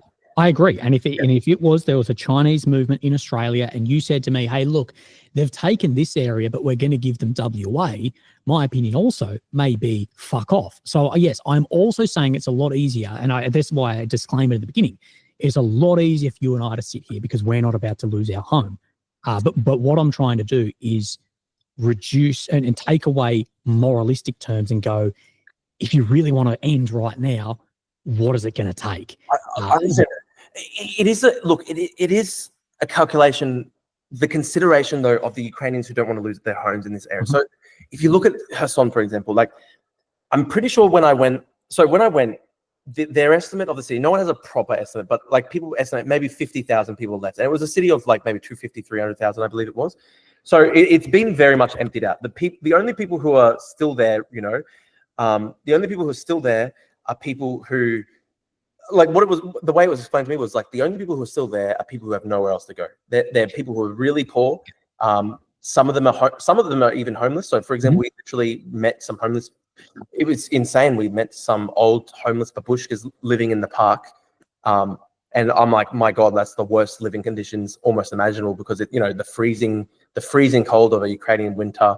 You've got Russian artillery, you've got Russian drones, there's unexploded munitions in the park. Like, it's just the worst case. See, this also pisses me off, because with the hundreds of billions of dollars that has been mobilized to support Ukraine, no one should be out on the street like that in a frontline area. That with all the NGOs, all the whatever, there should have been then also allocation made or available, therefore, to, hey, if this person is in this frontline area, we have to be able to move them out too. And this is where I think that we need to also take that into account of the people. But you also need to take into account, maybe not Kherson, but a lot of these other frontline areas, and this isn't a thing not talked about as much anymore, but in a lot of these remaining frontline areas is because people are not with Kyiv as well. Yeah, no, that's true. That is a fact. If, when I was in Bakhmut, when it was right on the front line, and in other areas like New York or some other areas there, that you need to take into account, and it was like this in Kharkiv. That's true. In fact, I accept it. The Ukrainian soldiers I was with said, be very fucking careful of every person in here, because they might take a pot shot out the window with you or call in a strike on you. Yeah. So that needs to be taken into account. Now, that's absolutely true. But I am saying that needs to be accounted for, of people remaining in hotspots also. That's it. Yes, that is absolutely true. I accept that fully. That some of the people who remained in places like Bakhmut through the most hellish conditions imaginable, which is just insane for us to understand. Some of these people were literally just pro-Russia, and they were waiting for the Russians to try and come in, it's a very horrific. It's a very small minority, probably. Across the entire Ukrainian nation, it's a small minority. But these people do exist, and it's true. Look, the reason I brought up, you know, the loss of the homes and stuff like that, and you're right, of course, there should have been, like with the money that went into Ukraine, nobody should be homeless. I'm not sure the exact conditions why these ladies were homeless, because like obviously there were a lot of abandoned buildings in Kherson. I'm not quite sure why they're on the street. We don't know necessarily the full conditions. I agree with you. Like, it's very hard, because now that they've cut off USA, they cut a lot of money to Ukraine. That was, when I was there, that was just starting to happen, and that was a huge thing from a humanitarian perspective. That was a big killer for Ukraine. What I was going to say is, like, so for example, like one of the guides we were with in Ukraine, in Kherson, so she lived through the Russian occupation 9 months, and her family did it too. And you know, they were kind of like apolitical. Like they were never really, like, you know, they're never political types, right? Like they just stayed in the city because Kherson's their home. Mm-hmm. Like it was explained to me, like, you know, one time the dad was pulled off a bus by Russian soldiers who thought that he was looking at them funny. And this is like not a political family whatsoever. That they just literally wanted to continue living in their home, and he was brutally tortured. That is unfortunately a reality, that in the areas of Russian occupation, the zones of Russian occupation, the torture, the crimes against humanity have been horrific to behold.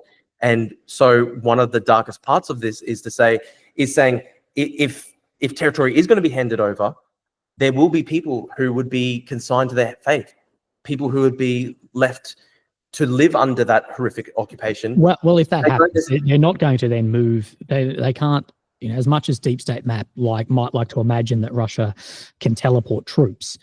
There's not going to be just a teleportation to that border straight away. That, of course, yeah, that is the case. Then it has to be also that these people, they need to be given the opportunity to, do you want to stay here, or do you want to move there?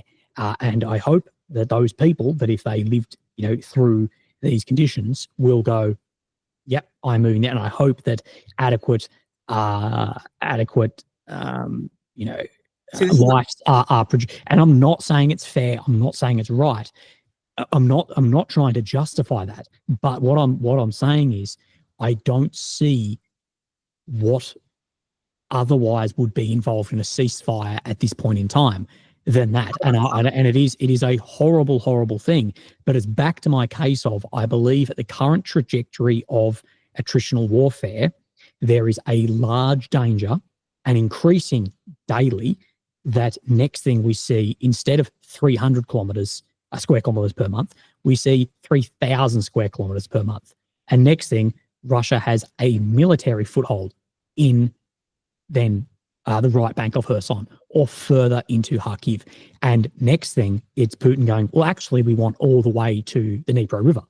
That is my primary concern. That at the highest level of negotiators in this, so let's talk at Zelensky, Trump, Putin, that as much as I hate that, and people will say, someone said that I disagree with every opinion of Willy's, but I would never say that he doesn't care about the humanitarian outcome of wars, whether that is in Israel, Gaza, Ukraine, Russia. I really, really do care about people. But at the Putin, Trump, Zelensky level, as much as, you know, these people remaining in these territories, they need to, you know, Zelensky and Trump may need to take into that account. It can't influence total strategic decisions for the survival of and continuation of the state. As savage and as much as I hate saying that, that if and that is, and I'd like to know Trump's calculus on this and what the CIA is telling him, because that is a real threat. I think there's a real threat that we see with the current rates of attrition that are in Russia's favor, likely further in Russia's favor than is actually being reported. And I tried to show the other day, where you shared and said Willy's pro-Russian, what I was trying to show was, I was trying to back up my claim that the attritional warfare is in Russia's favor. And the way I was backing this up was, I was saying, even if we use Zelensky's figure, which is, and what he said in the CBS, was 100,000 Ukrainian soldiers are being killed and 200,000 Russians are being killed. What I was trying to say was, and then analyze, was even using Zelensky's figures, which is likely deflated and likely inflated, that there's a almost acceptance that Russia is winning the attritional war. And the way this goes, and I'm not sure how much you watch of my videos, but I call attritional war the theory of bankruptcy, that it happens little by little and then all at once. And what we can't let happen is an all at once. Because that's Germany at the end of World War One. I understand. This is the issue. And what happens at that all at once is it then completely decimates the morale or psychological tolerance for further rebuilding and repopulating states also. And that's my, and maybe I am a doomer, maybe I see only the most dangerous course of action, but what I say is, I believe at this point in time, if the US is assessing this the way that I'm assessing it, which is based on US assessments, is that if there isn't a ceasefire in the next few months, we may see that collapse.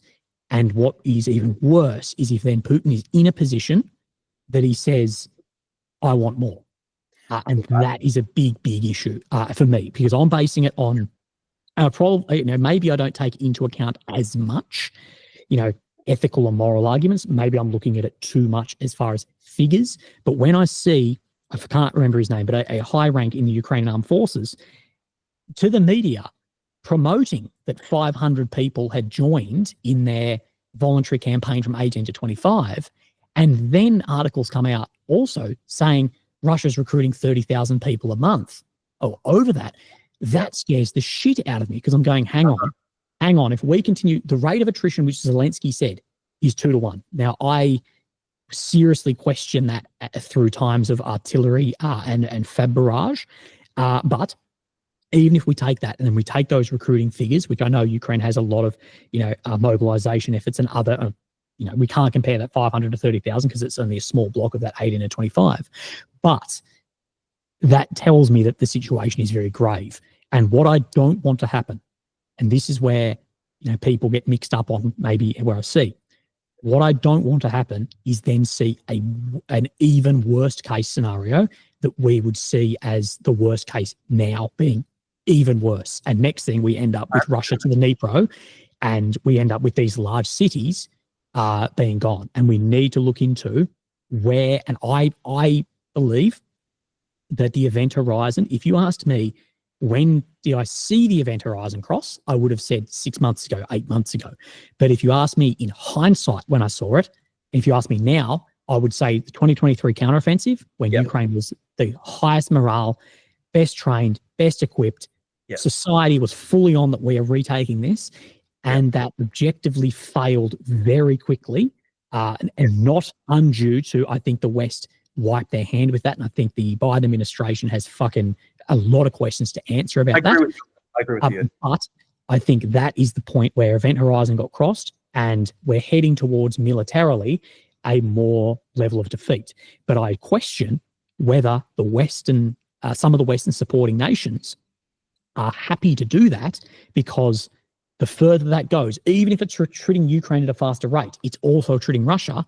And we saw, I can't remember, it was Estonia or Lithuania, they are against a ceasefire because they say it'll help Russia. And I'm going, well, then if Zelensky wants it and you're against it, that tells me a lot about your position.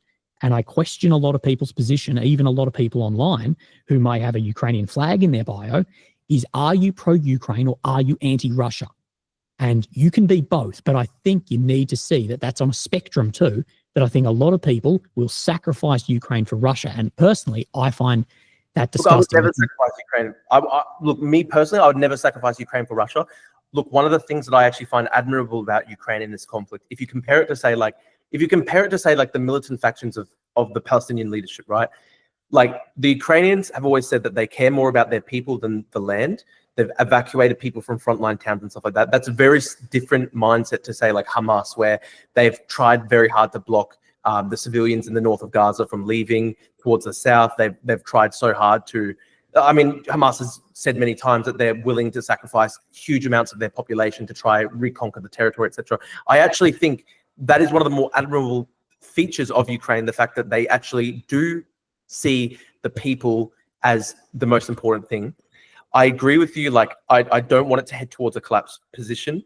If I could stop the war right now, I would, because I think you're right that unfortunately the 2023 counteroffensive failure even for me, that was a sign that there's not enough will in the West to back Ukraine to the point of victory. It's a very sad thing. I actually blame the Biden administration a lot for that, because I think you are right. I think at the end of 2022, Ukraine was really, putting the Russians on the back foot. If the West had really stepped up efforts to help Ukraine at that point, maybe things could have been really different.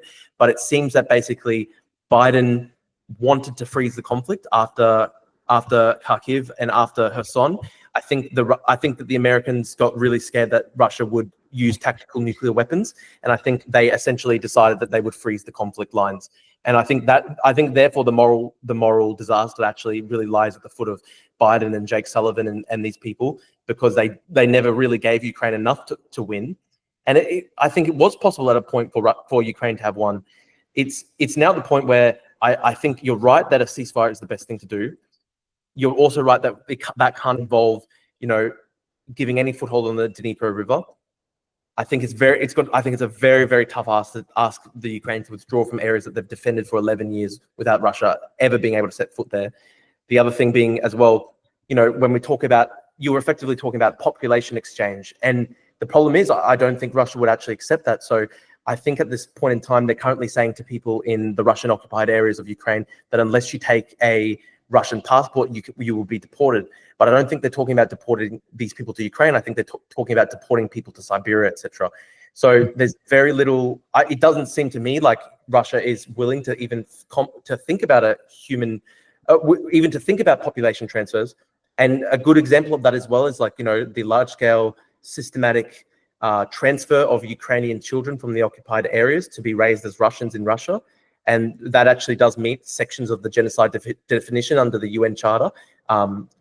Trying to destroy the future generation of the country. Separating families in that way. I think that would also have to be part of a ceasefire discussion as well, Willie. I think you have to somehow try and consider that there have been tens of thousands of Ukrainian children who basically, like Russia tries to say, a lot of them were orphans and we've just taken them to try to protect them, but a lot of them were actually just kidnapped. Like a lot of them may have been separated from their families due to the chaos of war, and then they've just been taken.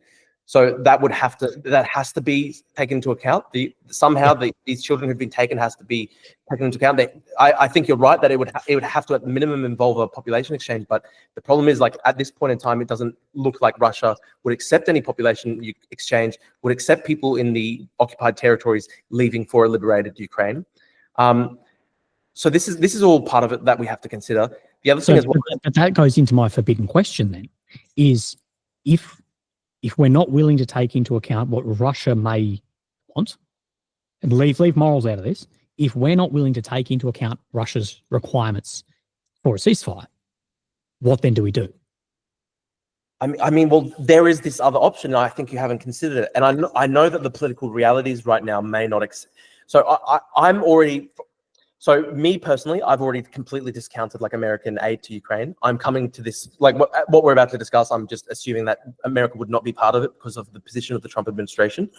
But we would have to consider, Europe stepping up its military production, using the confiscated Russian assets, which amount to hundreds of billions of dollars, to enable Ukraine to buy military weaponry, potentially from America, potentially from Korea, potentially from other sources of, military aid. Potentially from other, countries that have military industrial complexes. We would have to consider there is a scenario where and I agree it's politically unlikely, it's unfortunately hard to envision right now, but if Europe were to step up, if it were to properly stop importing Russian energy. So I note your point earlier, and this is a good point, and it's unfortunate that it's at this point, but Europe literally Europe sent more money in billions of dollars to Russia last year than it provided to Ukraine in military aid. And that is simply the outcome of them continuing to buy Russian gas and oil. Well, as of yesterday, the EU, they dropped a plan to ban Russian LNG. Yes. As of yesterday. This goes into my idea of these leaders who I'm like, no, you are caring more about, is Ukraine your priority here, or is it weakening Russia and extending yourself? Okay, I understand that, but what if, in the scenario where Europe were to step up military production, if they were able to empower Ukraine at least to stabilize the front lines, so that then a ceasefire could be made on the current lines rather than having to give up almost the entire Can I answer my response to that? Yes. Is I believe it is significantly, as far as years, too late for this. And I'll put my military background on this and what I know about industry, especially in capitalist countries. Now, the primary concern I have for Ukraine is nothing to do with weapon systems currently, or supply. Now, there are issues there, but can I say one thing here? Yeah. So we do know that, like, for example, the war at the front line has really become a battle of drones. And, you know, when I was there, they would tell the guys that I was talking to, International Legion guys were saying, like, you know, vast majority of casualties are now drones. One guy in the International Legion was even saying to me, like, effectively, it's almost like, you know, drone be drone, and the infantry's just there for drones to have something to shoot at. Yeah. So we know that drones are like a huge part of the war now. They are a huge part. Yeah. And we know that they do have a massive industrial indigenous capacity for drone production in Ukraine. Yeah. That is I'll take that into account also. So that is potentially one outcome here where, yes, maybe it's the case that even if Europe couldn't step up production and delivery of more traditional, you know, military systems like artillery, etc., the Taurus missiles. I wish they could, but even if they could not do that, could it be the case that if Europe were to use its money to build up and scale the Ukrainian drone production capacity even further, which is an option right now, because I think at the moment they're already producing more than 1 million drones a year. That can be scaled up. They've been saying over and over and over again that the main constraint they have is just the main constraint that they have when it comes to scaling is just money. If they had money from Europe, they could scale up the drone production significantly. Yeah. So could it be the case, Willie, that European financial assistance could be enough to give Ukraine the ability to scale up its own domestic military production capacities? And with that, it gives Ukraine the ability to stabilize the lines and then gain a ceasefire that is more favorable in the sense that it's just frozen on current lines rather than handing over at least 3 half-occupied dollars. So what you're suggesting here, and I'm not trying to shoot you down and say that you are incorrect, but my opinion on this is what you're suggesting is years of work, though.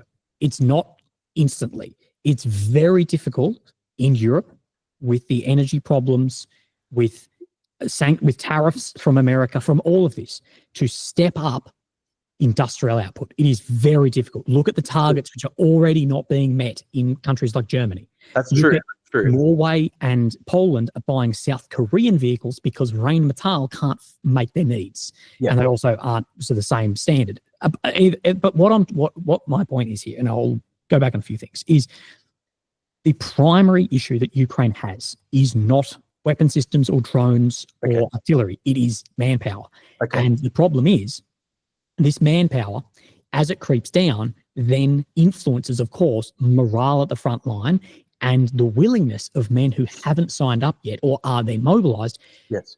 It impacts their willingness and ability to fight on the front line. Someone who, and World War I, this was talked about with the Australians, of people saying, I don't want to fight with people who are conscripted because they will not be motivated at the front line. And if you haven't been motivated for the first 3 years of this war, in times when Ukraine had the upper hand, why are you going to be motivated now when they have the lower hand?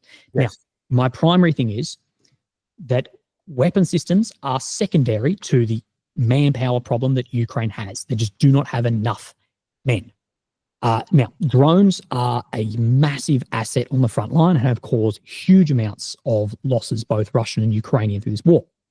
But the main system, which is still causing the most amount of harm and tactical victories, is still artillery. Artillery is the king of the battlefield in every single aspect, as well as working with drones has increased the effectiveness and efficiency of this artillery. Now, when I talk artillery, Ukraine does not have the same analogues in the numbers that Russia has, which concerns me. So Ukraine does not have an analogue in the equivalent numerical numbers. So they may have a similar, but to the FAB, which is the glide munition, which is incredibly deadly, incredibly psychologically impactful too. The same numbers of MLRS systems, even including HIMARS, ATACMS, whatever, they just don't have the same amount. And you can blame the West for not supplying that and not lifting the industrial capacity. My rebuttal to your point would be, if we were going to do that, the time to do it was 3 years ago or more then. And the idea that that Europe without America can supply Ukraine with the amount of equipment to then stabilize, if not push back the Russian forces, I believe, and I could be wrong, and I hope I'm proven incorrect here. I hope that this clip gets, this gets clipped and someone says Willy's a dickhead. But I, in my opinion, that time, the event horizon has crossed there, that what we're hearing from the Air Force is that people are getting transferred from critical areas in the Air Force, in artillery, in air defense to go into infantry roles.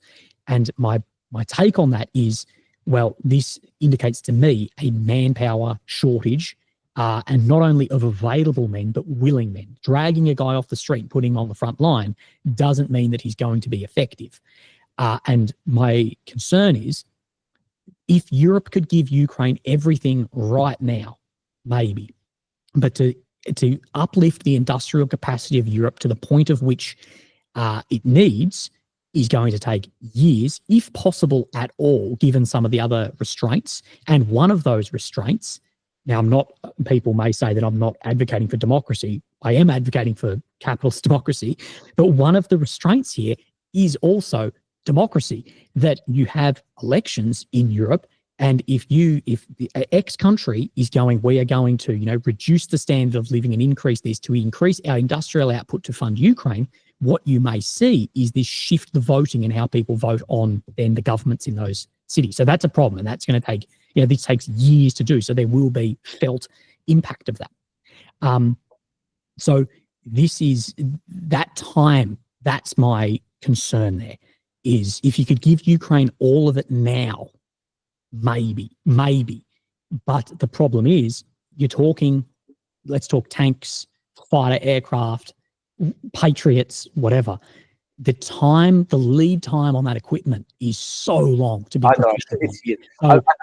So I think I'll continue. Yeah. Say we go, yep, we want to give Ukraine a complete squadron of F-35 fighter jets. Yeah, it's years. Fantastic. But that's several years for a system that is that complex, and that system is, that's a Ferrari compared to a Toyota compared to an F-16. Yeah. That is years. And still is questionable of what effect it will have. And my issue is, we should have done this years ago. Europe failed to do it, and now it's in a position where it's in a really, really hard spot that it can't deliver it straight away. And the complete reliance on drones, it will, if you can't just rely on a single system. There still needs to be combined arms from armoured artillery, drones, if you don't want to put that under artillery, air, X, Y, and Z to move things. And my rebuttal is ultimately, if you say we want to put Ukraine in a position to stabilize the line from European only aid, you need to consider that the war will continue for 2 years minimum. And in that, does Ukraine have another 1 to 2 years before we then see a fall off collapse at the front line, in which better conditions may be presented to Putin? That is my concern with the further extending of years. And don't get me wrong, I'm on the side that this should have been delivered day one. It should have been delivered when the war was not existential for Russia. I believe that in 22, basically through to the end of 22, that the war at that point had not become existential to Russia. So their reaction to actions would have been less than it is now. That's true. So I vehemently believe that if we deployed NATO forces into Ukraine at the end of 22 and Ukraine was having success in Kharkiv and Kherson, there would have been a withdrawal, not back to the 91 borders. That's a fallacy, but a withdrawal back or a shrinkage of Russia's position and a better position to negotiate from, because at that point, Russia had not suffered the economic or loss of life that made it then existential for victory. And that was probably the point to look at it. But now, I think we're too far down the line to be planning actions which in 2 years will make a difference. And that concerns me. Look, I understand that. One thing I have to raise here, Willy, is like all this analysis, though, presupposes that Russia can fight forever. Yes. Now, Now, I'm not suggesting that. I can go. yeah, into I know. this, yeah. Because what I was going to say as well is there still are options up the West sleeve, and that is primarily when it comes to the oil price. So we know that the only reason they're able to recruit 30,000 men a month, 30,000 men a month, is because they're giving out these huge sign-up bonuses. And I would say that is a major factor, even maybe the primary factor, but it's not the sole factor. It's not the sole factor. Obviously, there's patriotism. There are guys who believe in it, but at the same time, they've had to mobilize people from prisons. They've had to mobilize people. They've also taken people off the streets and just sent them to the front line. They have people who do have low morale there.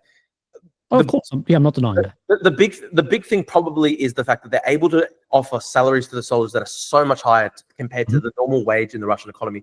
And there was an amazing, incredible stat that I saw the other day. There was an economic analysis that basically said that for a poor working class Russian man in Siberia, right, the economic benefit to his family of him going off to Ukraine, fighting and dying, the payout that the state would give that family would be larger than he could expect to earn over the full lifetime of his future employment. So this is a thing where it's like Russia has been able to fund this war because oil prices have been really high. They've had this money still coming in, and it has actually caused massive distortions in the Russian economy and Russian society as well, because what do you do to a society where you have some people who are literally living in third world conditions? Because some parts of Russia are genuinely very poor, and you say to these people, it will actually be better off for your family can earn more money by you going to Ukraine and dying in a frontline assault than you can expect to earn over the course of your entire future lifetime employment. That's a fucked up thing for a society. It's a fucked up thing for the economy. We know that they're dealing with some really strong indicators of high inflation as well. They're struggling a bit. They've got worker shortages as well. They're trying to bring in as many people as they can from Central Asia. Their unemployment rate is remarkably low. Yeah, incredible. They've shifted. Inflation is up because there's so much more money in the system with people, as you say, with people having either massive payouts to join the military, or if people die and get payouts, as well as the factories are running 24 hours. Yeah. That is going to drive inflation, and Russia's single most important economic asset is its oil. And OPEC, even recently, before Trump did his Liberation Day tariffs debacle, even prior to that, OPEC announced that it was going to be lifting production, which would already lower the oil price, right? Right. There are a number of things that Western states could do to further try drive down the oil price. They could also just fully embargo Russian oil and gas, which they haven't really done properly until this point. There are a number of things that they can do to drive down the Russian state's revenues and therefore put more economic pressure on them. And the reality is they're still in an economically difficult spot, Willie, because as we're discussing, they're struggling with trying to find enough workers to feed their economy.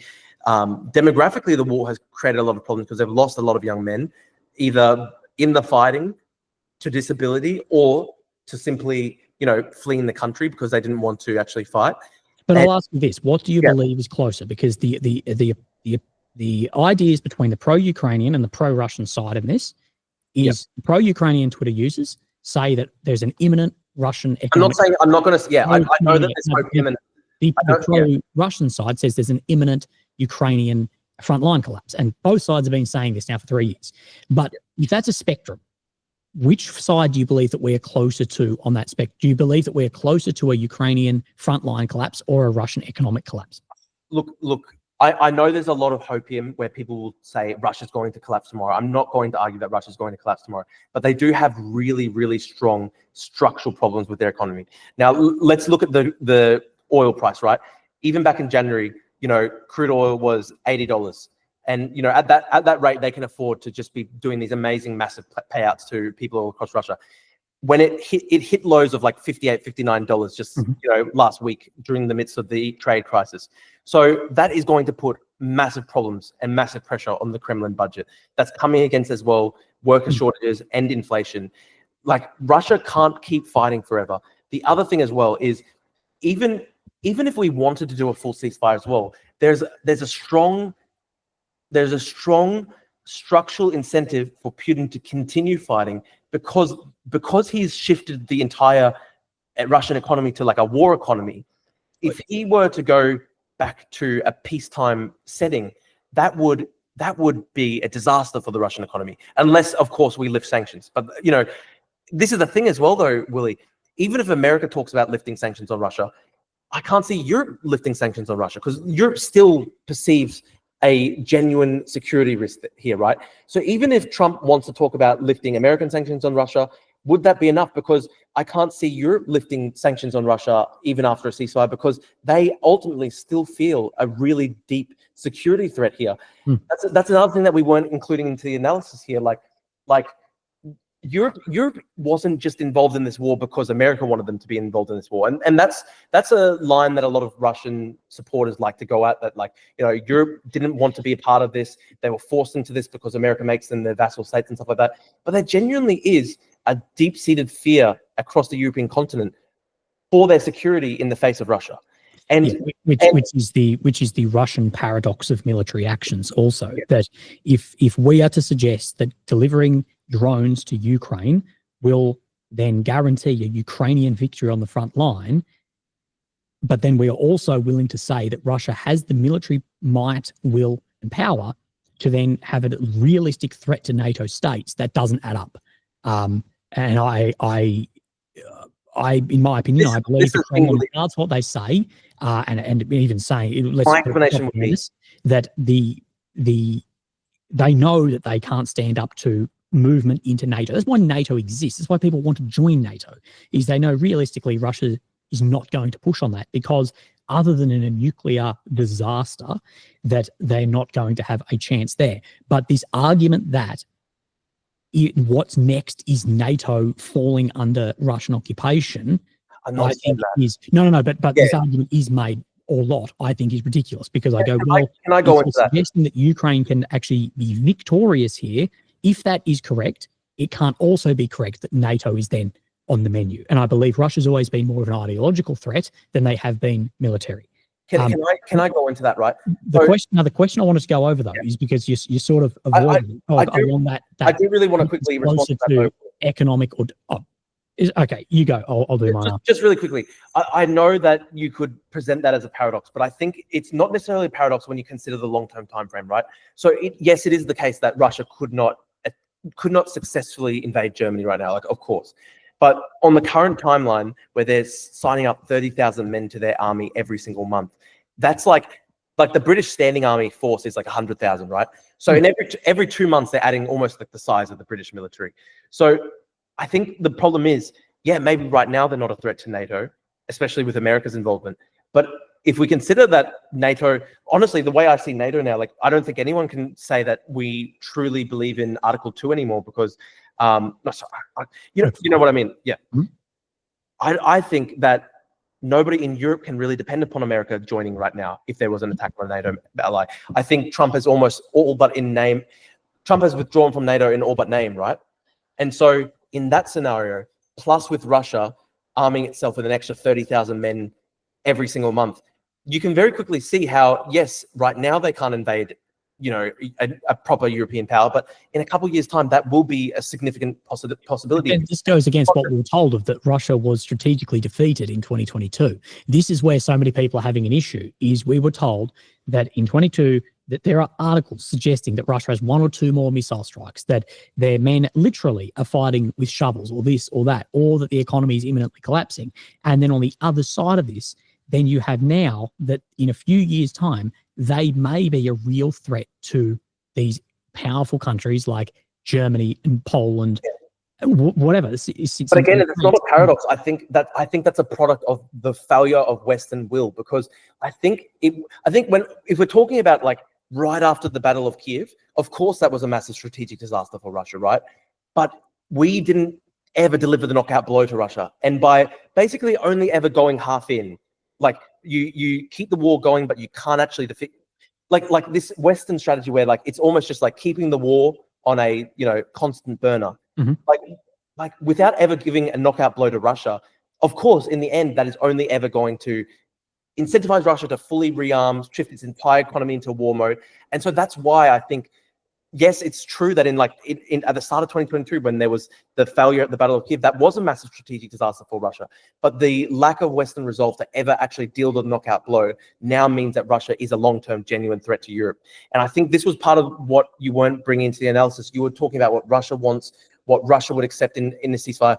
But think about what would Europe accept in a ceasefire. That is also, they're also actors in this, and they have to also be considered, because but then this plays into my idea of, do these European states, are they priority number one, the survival of Ukraine, or is it the long-term strategic defeat or strategic incapacity of Russia to reduce that? And that's where in this I see that the unwillingness to deliver a knockout blow and then prolonging the war and stepping into a protracted war of attrition, which I believe real strategists who were never, drinking the Kool-Aid of the media or activism would have said, if you draw a small Russian army into a Russian army attritional war, you will not win. And this is where, and it may sound conspiratorial, but this idea that the priority is to weaken Russia, not give Ukraine the best chance.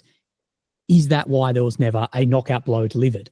And at the end of the day, Russia's still going to be a massive strategic threat from bombers and nuclear weapons, irregardless of actually, and it's actually going to become more dangerous in strategic operations. Tactical is different. People get the two conflated, but it's going to be more dangerous the less powerful the economy actually is, which is a weird thing. But I'd rather a rich country with nuclear weapons than a poor one.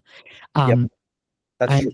This is the problem, is in this war, and the American European Command, whatever the bloody thing is called, they literally stated the other day, basically Russia is more powerful strategically than it was when it entered the war, due to lessons learned. And this is a huge problem now that we're stepping in. I agree. Yeah, and this is where this problem all becomes, and this needs to be taken into account if we step into the ceasefire talks, is, okay, you're suggesting, what you're suggesting as far as arming Ukraine and making them more powerful, I see is going to take a minimum of 2 to 3 years, absolute minimum, okay?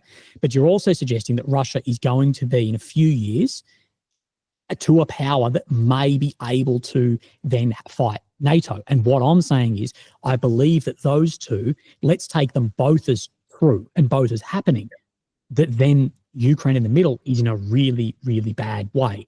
Because if you could, do you know what I mean? Over those same times. No, that's true. And I think you're right. Like the weird situation here is that in the short term, there are these huge structural imbalances in the Russian economy and it's very unstable. But long term, shifting them into that full war drive position, with also Putin's entire legitimacy now founded upon full confrontation against the West, long term, they are a greater threat.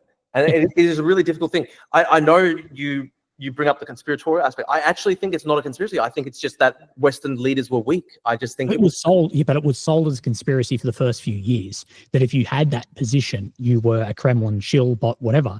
And now it's, someone as far as yourself who is as pro-Ukraine, I think, as you become, it's now the accepted reality. Well, look,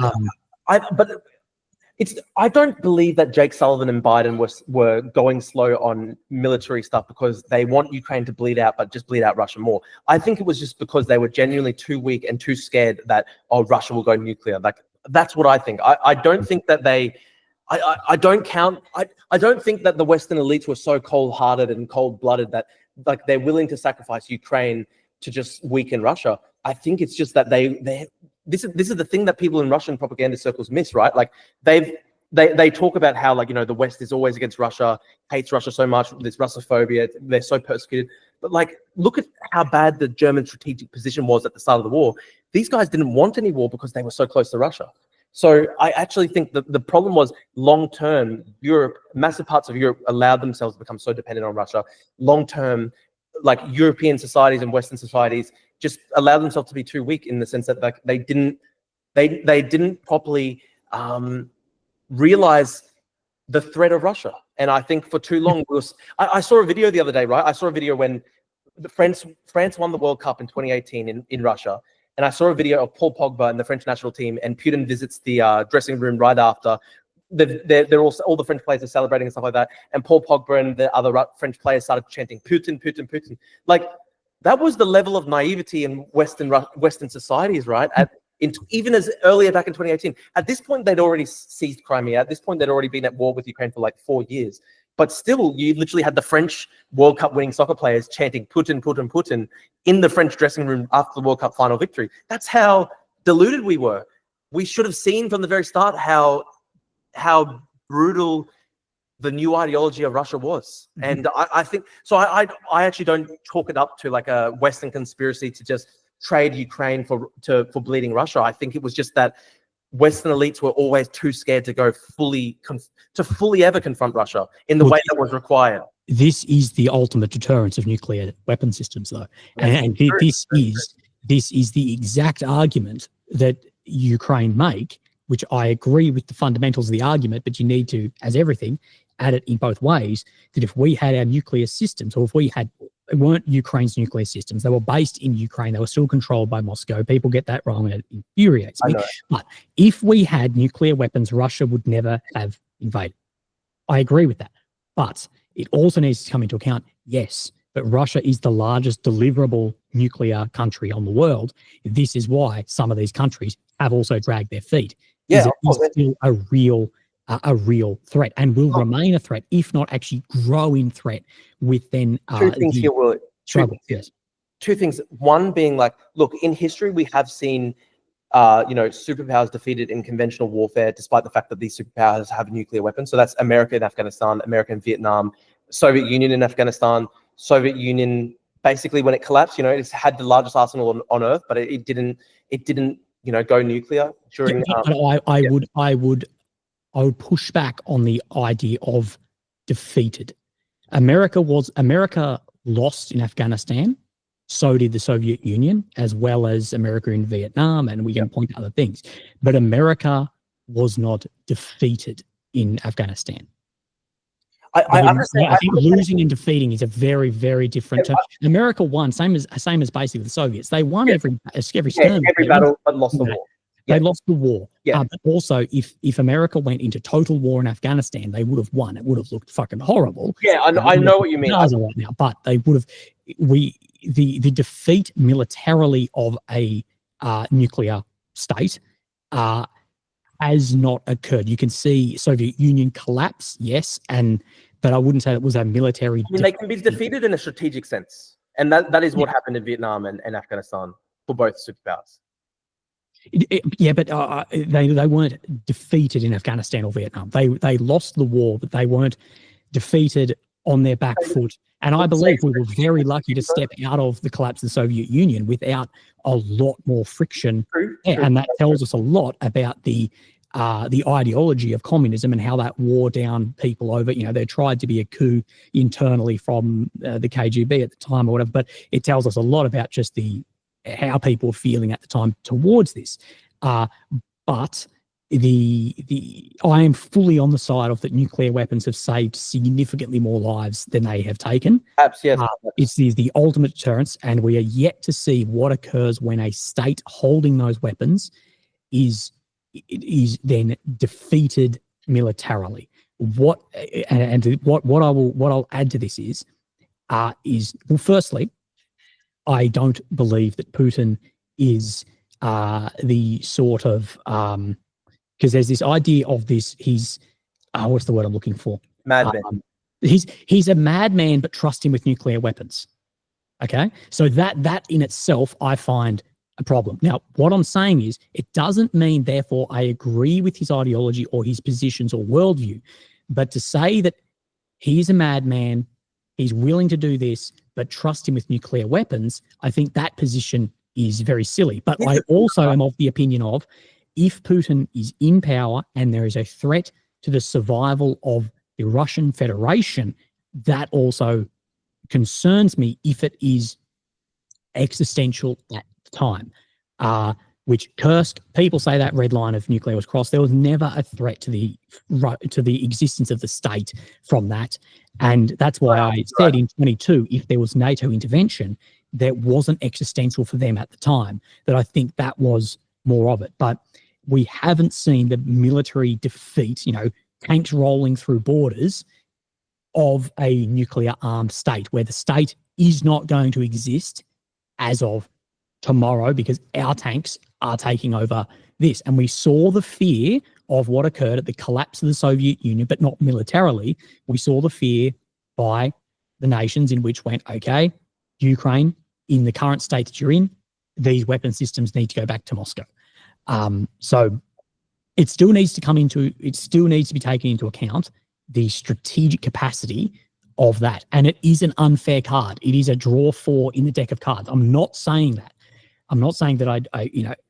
But at the end of the day, in a realistic perspective, you have to treat on the world stage a country with nuclear weapons differently to how you have to treat one without. And it is unfair. Can I ask you, Willie? Yeah. So I remember during the Cold War, there was always this live question, and people would frame it in this way. They'd say, is America really willing to trade New York for like Frankfurt? And that was like and that was the kind of idea that was like kind of the idea of de Gaulle, who was basically saying we need our own independent nuclear capacity, because at the end of the day, when push comes to shove, if the Soviet Union really did invade Western Europe and NATO, America wouldn't be willing to trade New York for Frankfurt. Mm-hmm. Okay, fair enough. Do you really think though that Putin is willing to trade St. Petersburg for Dnipro? I don't think that. Like yes, he has this. Yeah, but we're not talking about that. We're talking about the defeat of the state of Russia. I'm not saying, this is where I believe this idea that Russia's going to fire a nuclear weapon into Ukraine. It needs to be a consideration, but I don't believe we ever got close enough to that. But what we were talking about, that's where I think Biden, military defeat of Russia. So nothing in this has been close to the military defeat. And what I'm talking about, when we use the word defeat, maybe you and I, it's just a difference in how we use that word. Military defeat is not what happened in Kherson or Kharkiv with the state, nor is what happened to the US in Afghanistan or Vietnam or the Soviets in Afghanistan. Military defeat means Russian tanks in Kiev or Ukrainian tanks in Moscow. And at that point, that concerns me. Here's the question, right? Like, say Ukraine was theoretically able to roll back all Russian positions inside Ukraine, even taking Crimea. Would that really be existential for the Russian state? Because yes, it might threaten Putin's political survival, but would it really mean that Russia is going to disintegrate as a country because they no longer hold Donetsk and Luhansk? No, it wouldn't, and that's part of my opinion. But this is my opinion. That's why I don't think that a nuclear exchange is likely. But what we need to take into account is it's not the territory of Crimea or Donetsk. It is if Russia pours in that much asset into that area, that then it becomes existential for the survival of the state, what then occurs. Now, this is getting well into the realm of theoretic, whatever bullshit we're not close to. But it still needs to come into account. I know people love to discount this, but the ones pulling the strings, and I always say it's not the people pulling the triggers, it's the ones pulling the strings who are the problem. But the ones who are pulling the strings towards our response to Ukraine, they still take into account the strategic nature of Russia having nuclear weapons. And the biggest proof of this is if Russia did not have a nuclear arsenal, we would have deployed forces day one into Ukraine. So that is the evidence of that. And people like to say, but of course it is taken into account. And that strategic arsenal has not been impacted whatsoever, from nuclear submarines through to nuclear weapons and long-range strategic bombers. So Russia will remain a strategic threat. And the idea of tactical nuclear weapons, I don't believe in. I think the term is bullshit. Because I believe any nuclear weapon is a strategic weapon. So you could have a nuclear weapon the size of a mobile phone, and that would change the course of the world instantly. Yes, I agree with you on that. But it is still, we're getting sort of off in the weeds here around, theory around this. But, there is some scholars who believe that Russia have a nuclear escalation through, non-escalation through escalation idea. And this essentially is that we escalate to such an area that then other states de-escalate. Yes. And I want to go on to someone you mentioned very early on in this was Mr. Alexander Dugin. Yes. And he did raise, I'm not sure if it was a Twitter post or wherever I read it, but he said in his whatever about Russia should drop a nuclear weapon somewhere in Ukraine. Yeah. Now, if we take out the horrible suffering, human tragedy, fucking war, whatever you want to call it, if we take that away, it goes into your idea of would the US trade New York for Frankfurt? And this is where that theory, if you're theoretically thinking about military strategy, is if a nuclear weapon went off in a field in whatever, somewhere in Ukraine, would America then step up and go, we need to defeat that? Or would they go, hey, we need to fucking draw that back down? Now, of course, the chips you're gambling with is fucking all in, because Moscow then might be a smoking mess. But it's funny to hear a philosopher speak about that. But it still needs to be taken into account strategically. I don't think we're close to it, but it needs to be taken into account. And it is taken into account, I believe, in when I say that we wanted a Russian failure, not a Ukrainian victory, but we also didn't want a complete Russian defeat. Yes, and this is where all of this concerns me, is because we stepped into this with this half-assed approach of we're not going to give Ukraine enough to win.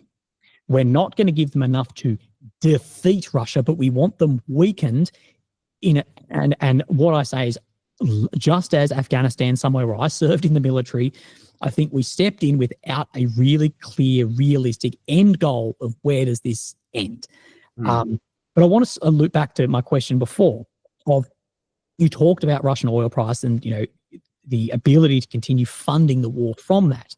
But my question is, along that, along the spectrum of what I spoke about, of which one do you believe is closer, a Russian economic collapse or a Ukrainian military collapse? I want to know, like, where do you think along that? Because I had recently on the podcast a writer for all of the big papers and whatever. He's a doctor in economics, in specifically Eastern European economics, and really spoke about, and you should listen to it if you haven't. Yeah. He said, look, there are bad signs in the Russian economy.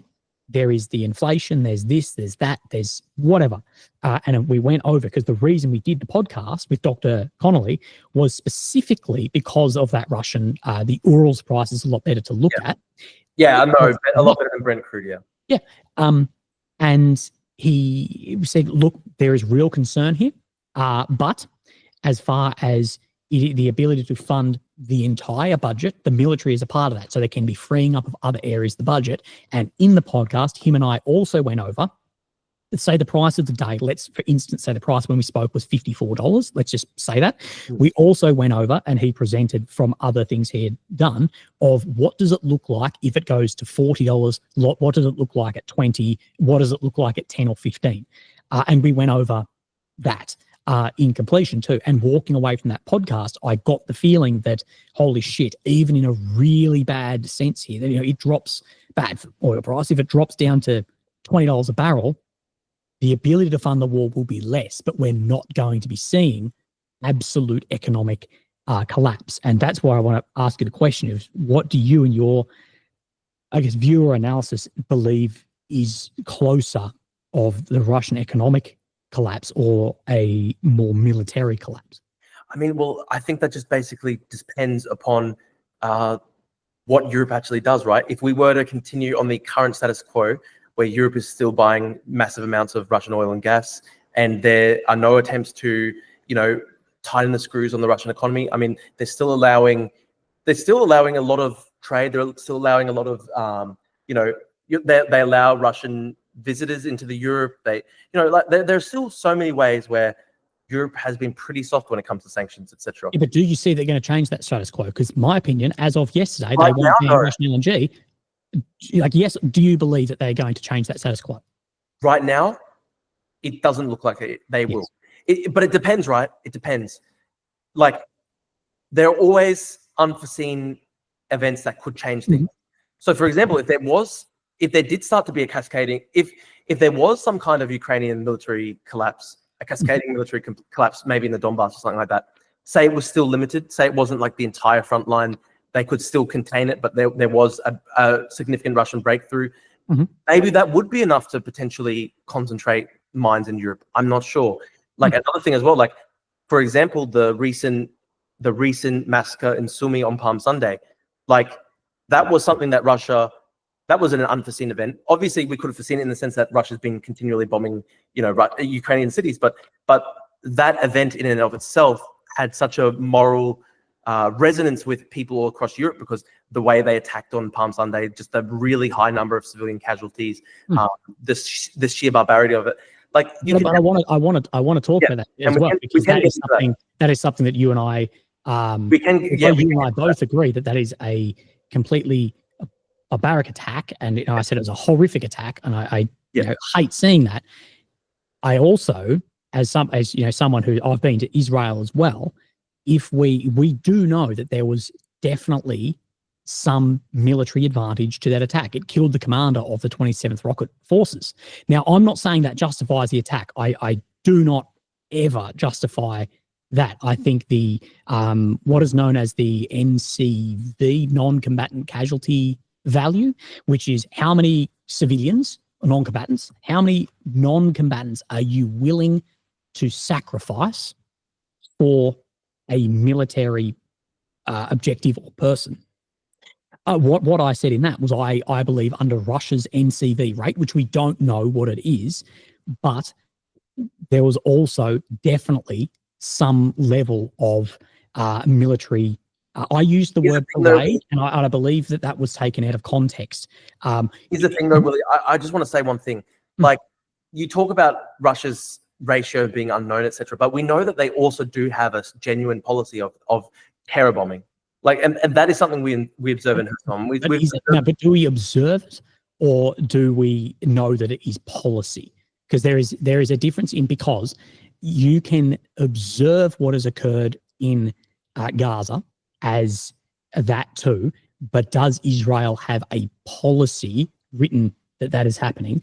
And to say that there is, a policy within the Russian aerospatial forces, remember, the outcome of something versus what's policy is different. Now, the outcome may be that may be correct, but it is different when it is a systemic policy of dropping weapons in these areas. And what I come back to is the expense of some of this and the laws around what was I going to say?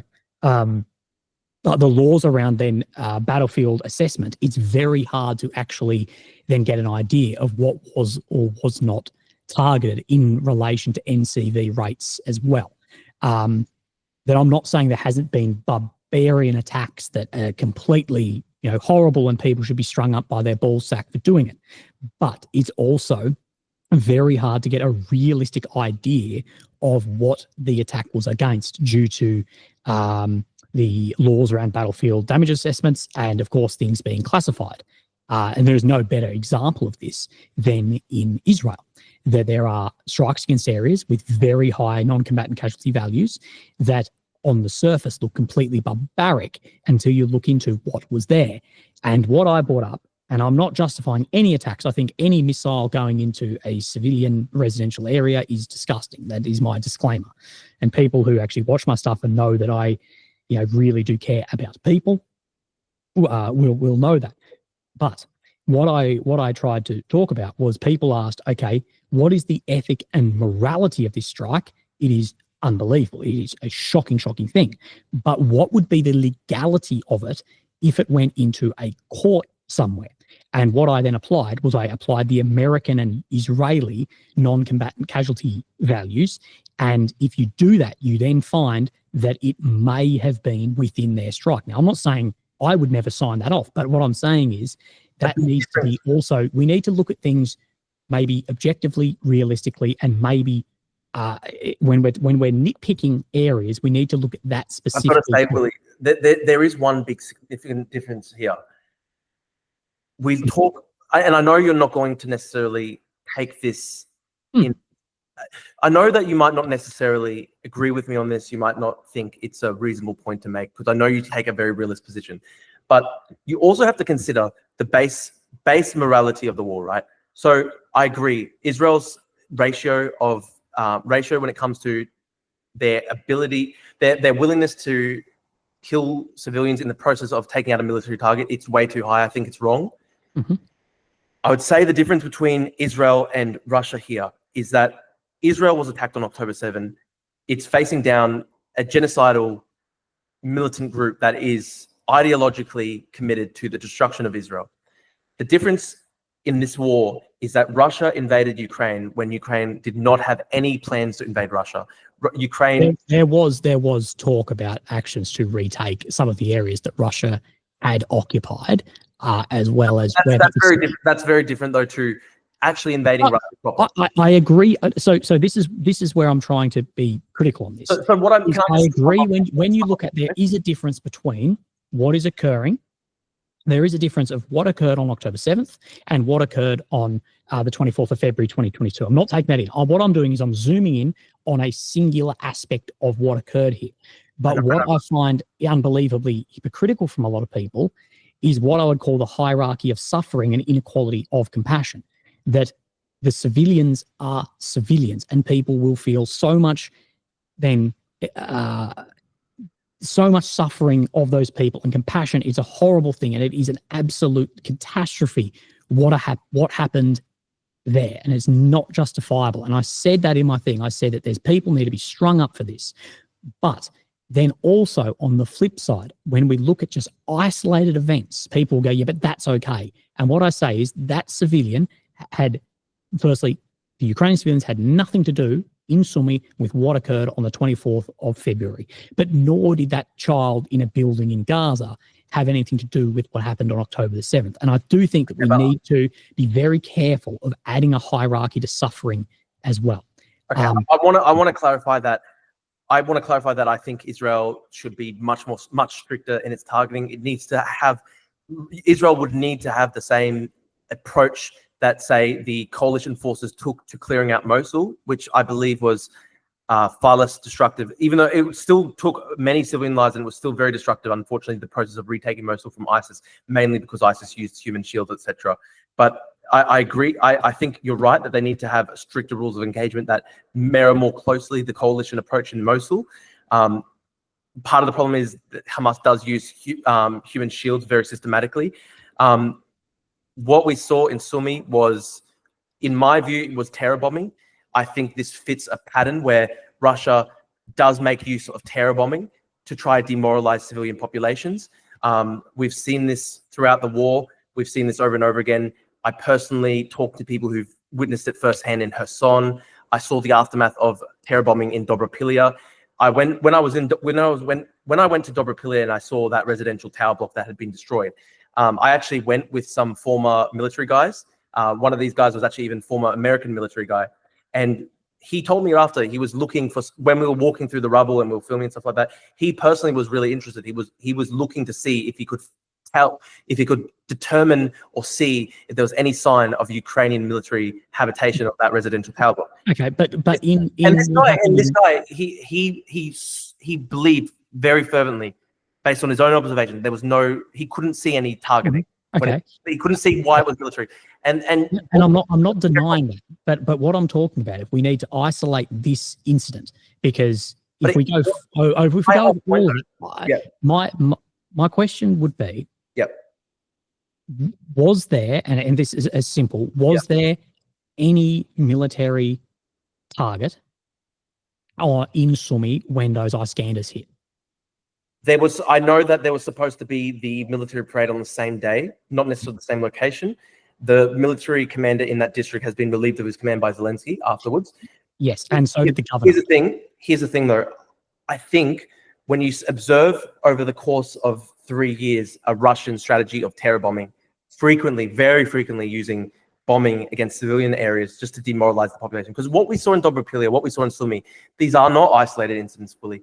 They actually form the backdrop of a campaign that has been going on for 3 years, where they have very systematically targeted civilian buildings. There's so many examples across Ukraine where civilian tower blocks have just been hit seemingly for no reason at all. Yeah, but this is the argument. You and I are making the same argument, but not reaching the same conclusion. I'm not denying that there has been bombing campaigns that have hit targeted civilian residential areas. I'm not saying that, but what I'm talking about is you're talking about whether it's policy. I believe what I'm saying is no. I'm going from if you were to put X and Z instead of Russia, Ukraine, you talk about what occurred in Sumy. that you had, I believe, 34 civilians tragically were killed, 35 including point. several, 35, including several children or more in that. Absolutely horrible. But what I'm saying in this is we need to be very, very cautious too. Ukraine needs to be cautious, knowing that Russia will fire a bomb into that. Needs to be incredibly careful of when they put military actions, whether parades or actions or operations or whatever, into civilian areas. It is ridiculous that there was a parade run at that time. And now people imagine parade like North Korean parade, vehicles rolling down the street, or what we see in Red Square. No, no, no. When in military terms, parade can mean, hey, be here at 7:30 in the morning. That is a time of parade. We did see from that strike, the commander of one of the HIMARS units was killed. Then we did see Zelensky fire then a commander and the governor. So that tells me, hey, look, that there was definitely something in here too. I don't believe it's justified. I don't believe it's justifiable at all. But what we do see is that aspect of it being very much ignored when it is in Ukraine, and not ignored or justified when it is in a separate part of the world.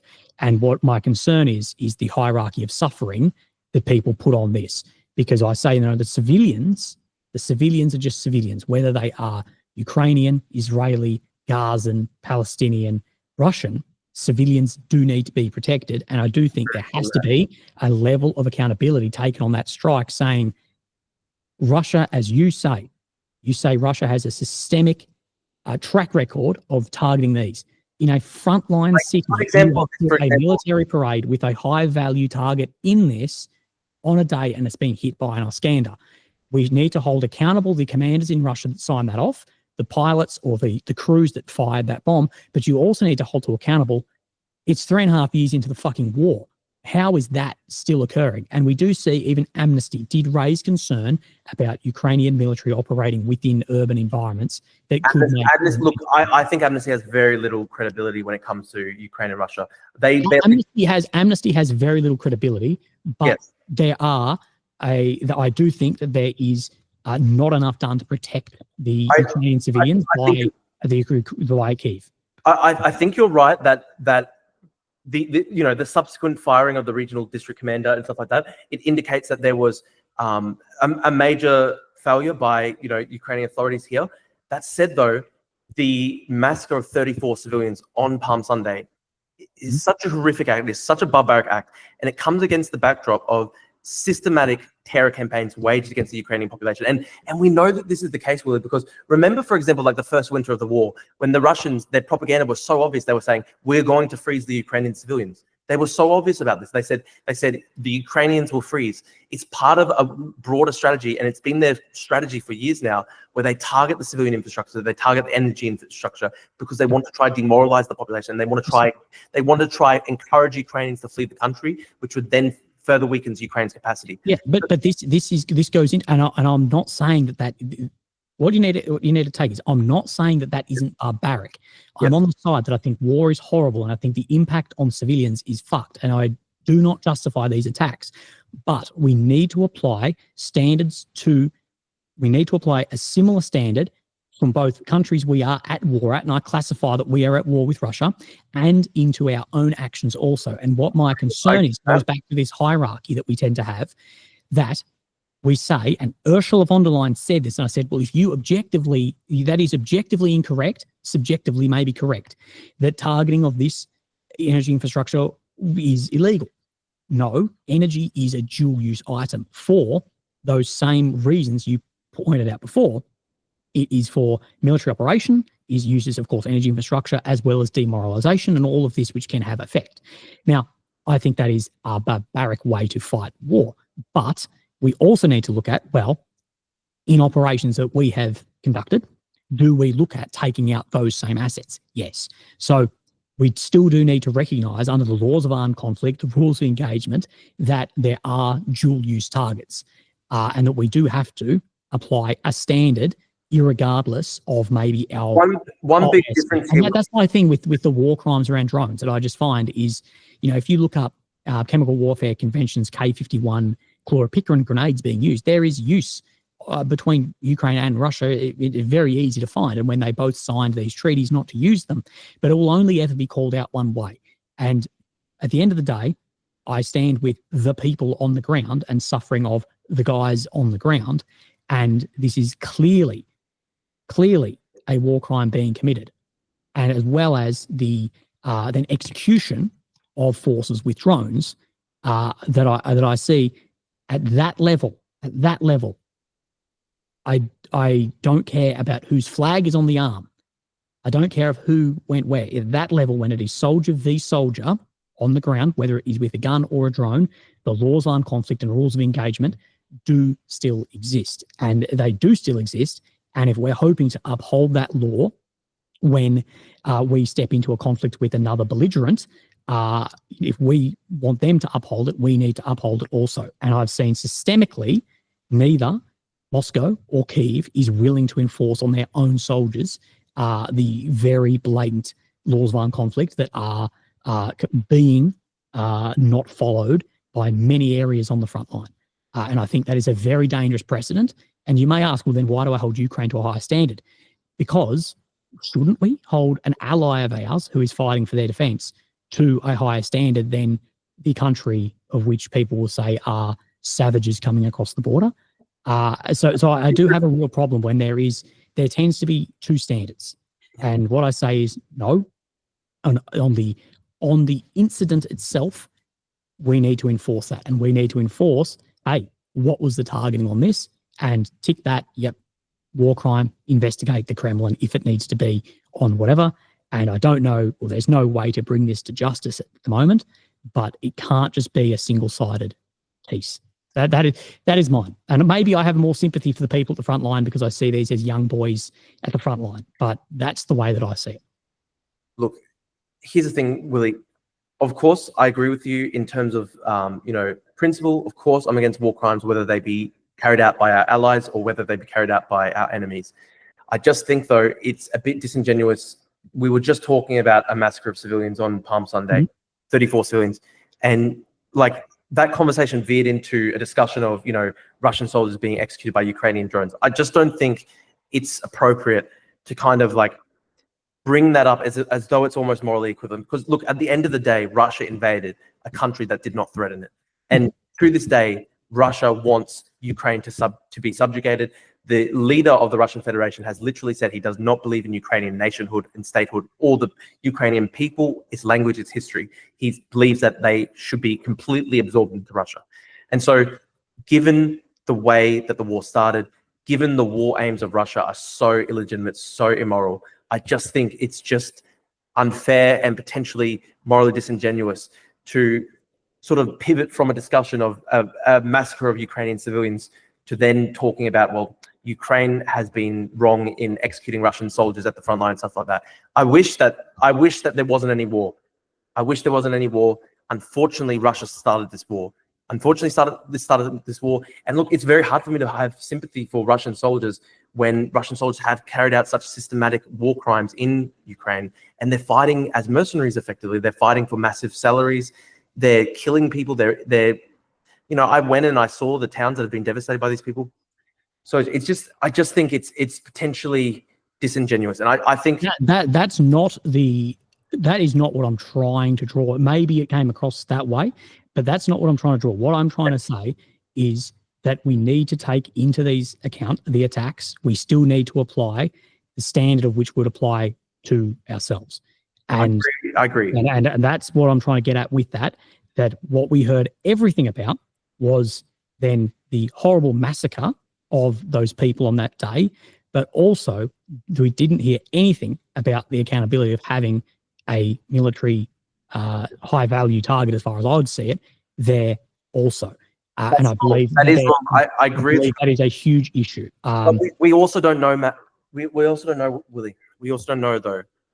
We don't know exactly what the strike entailed, right? Like, so we know that just this huge amount of civilians were killed. We don't know whether this supposed high-value target was just strolling in their midst. We don't know whether they were having a proper, like, we hear that there was a parade on the same day, but we don't know the exact details here. We don't know, like yes, you note that there were military figures who were killed in this, but the overwhelming majority were civilians. It was a horrific massacre. It was a horrific massacre, and I just think it's. Don't you think that it's a little bit unfair on Ukraine, for example? Like they've just suffered this horrendous massacre on a holy day, and they're in the midst of a 3-year battle to try and preserve their actual just existence as a country against a country that the leader of which has literally said he wants to genocide them. He has said he doesn't believe in Ukraine as a country, doesn't believe in Ukraine as a nation. It should just be fully absorbed into Russia. So the war aims of Russia are just plainly genocidal in nature. Ukraine's been fighting for its very existence against all odds for 3 years. There's a massacre of civilians on Palm Sunday. Don't you think it's a bit unfair to make the main focus, to put the main focus on, well, it's really Ukraine's fault because there were military guys in the vicinity? At no point did I say that it is Ukraine's fault. I know. But what I'm saying is, I know you didn't explicitly say that. Take out all of the, if we remove that, there's this, and there's that, there's 3 years of war. We isolate in on that event. We need to go, look, if we are calling this event, we're calling for people to be brought to justice for this event, we need to take into account the entire actions of the event. And the entire actions of the event is that there was stupidly some level of military ceremony or whatever then occur. There was strikes, there was people killed, there was potentially a double tap strike. It seems like a double tap strike. It was a double tap. That's another good point, right? So I'm not denying that it's a horrible action, but when I'm saying that we're looking at the entire event, we need to look at the entire event. Because that's the thing as well, Willie. Like even if we were to accept that there was a military target, the action of doing a double tap strike, deliberately targeting paramedics and firefighters, like that in itself is a horrendous war crime. Well, and I've called it that openly as well. So I'm not denying that has happened, but what I'm saying is, of someone who prides himself on being as objective and try to be as unbiased as possible, when we see a strike like that makes worldwide media and that is completely picked up by every leader in the world, why other attacks are completely ignored, we do need to look at and go, well, what was the full event that then occurred in this? Because we can't just ignore all of this and just paint this one way also. And I hope that people would do the other way, that if we saw 34 or 35 Russian civilians killed to take out a leader of a Tornado-S system, that I hope that people, and I hope including myself, would go, look, this is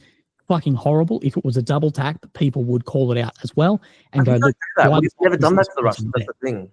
That's the thing. We've never done that. There hasn't been civilians injured in attacks that have been trying to target. There hasn't been civilians injured. I don't think anything on that. But I just think if you're looking at the total weight of what's happened, like if we're looking at which side systematically targets civilians, right? Like here's a good example. When I was in Ukraine, I met up with my friend Callan Robertson, and he literally went into Kursk, and he was filming in Kursk.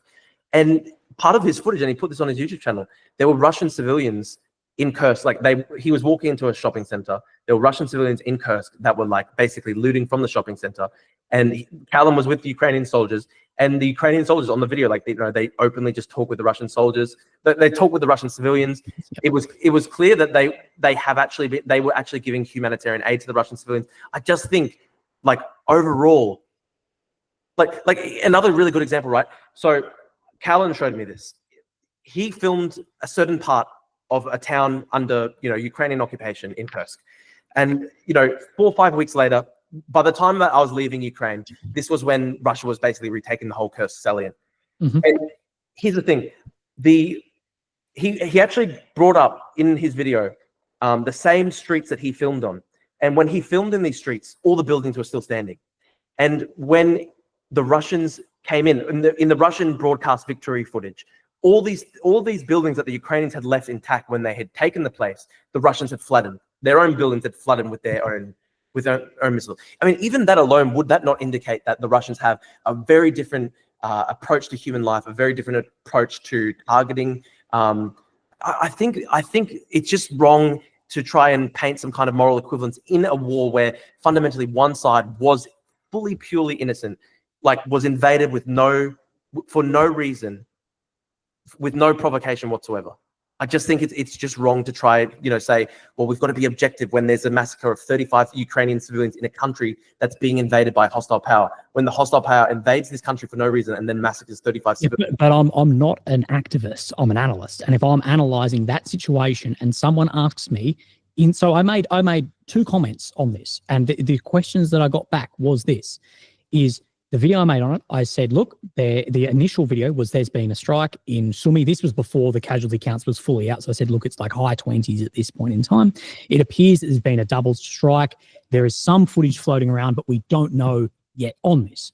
And then I was asked, well, what is the NCV rates and potentially the laws of targeting and rules of engagement on this? And then I commented on, look, and if you watch that footage, can I say one thing, Willie? This is a horrible thing.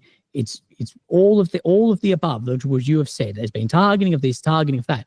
But if you were to screw down to that event and go that there was there a target there, would that, I believe, meet the NCV rate of what maybe Israel would? Likely. Is that justifying it? No, I agree. I'm agreeing with what you say, but what I think you're missing is that I'm not here to be, a cheerleader for. I'm trying to analyze X situation, and the thing about analyzing that situation is I somewhat have to look at the situation, not in and out. And the situation includes mass civcas, horrible. It includes double tap war crime, but it also includes a military target that does appear from then the firing of certain leaders was killed in that. And if we're analysing that situation, we have to take those factors into account, even if then, in my bias, because I a lot of people will not like will not agree with this, but in my bias does lean into Ukraine, which I've spent several months in. Of course, I think this is horrible, but if I'm analysing that situation, I have to leave some of that at the door to analyse what occurred. Why did that missile hit on that area? Well, there was a commander there. It doesn't mean it's just. It doesn't mean it's moral, ethic, or right. And it may well be, if there was an investigation, a clear war crime. We don't know he's, walking along with his family or doing whatever. But it isn't a factor of which we can't take in any account of.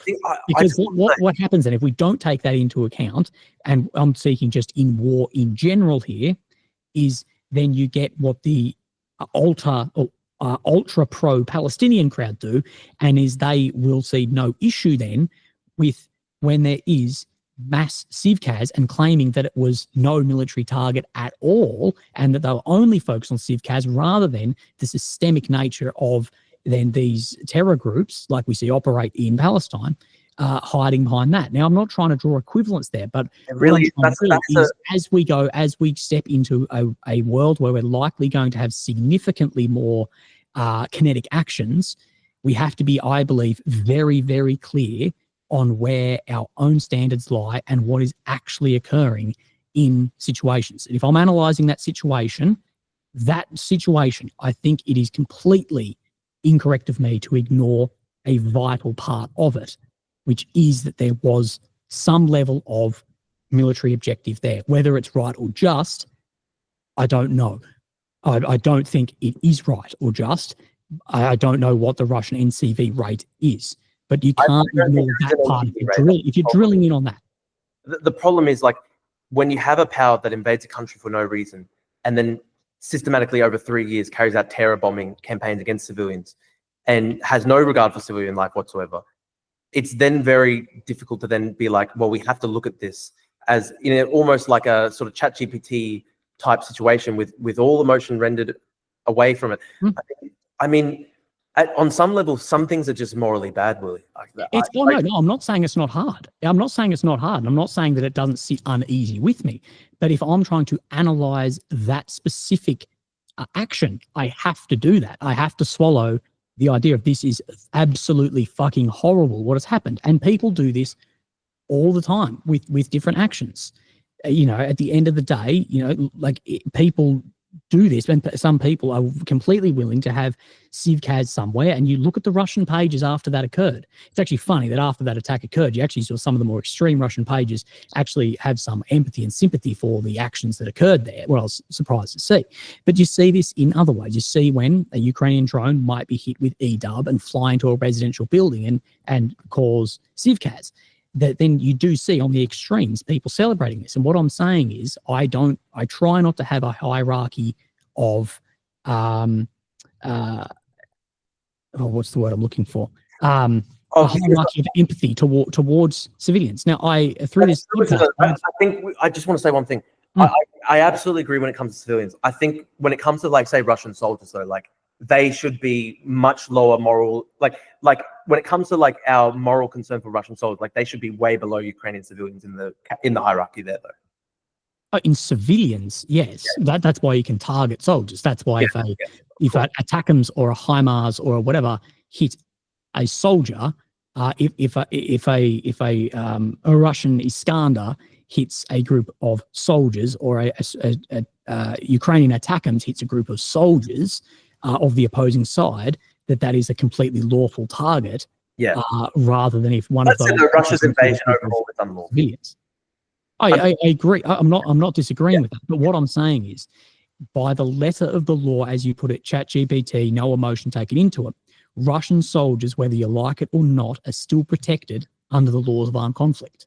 Yes, I agree with you. I agree. And I want Ukraine to uphold human rights standards. And look, I obviously there have been abuses. I just do think, though, like, when you're stepping back to see the big picture, I think the scale of atrocity and abuse from the Russian side, just there's no comparison whatsoever between Ukraine and Russia in moral terms. I'm not trying to draw that either. At the end of the day, what I'm trying to put is, I'm trying to say that I believe the standard that we set needs to be set across whether it is a adversary or a friendly allied country to us. And if there is and trust me, I feel for these soldiers. I feel for these guys that when they capture, I think Battles and Beers put up a meme about this, about when you finally capture the drone crew who has been targeting you for fucking 6 weeks.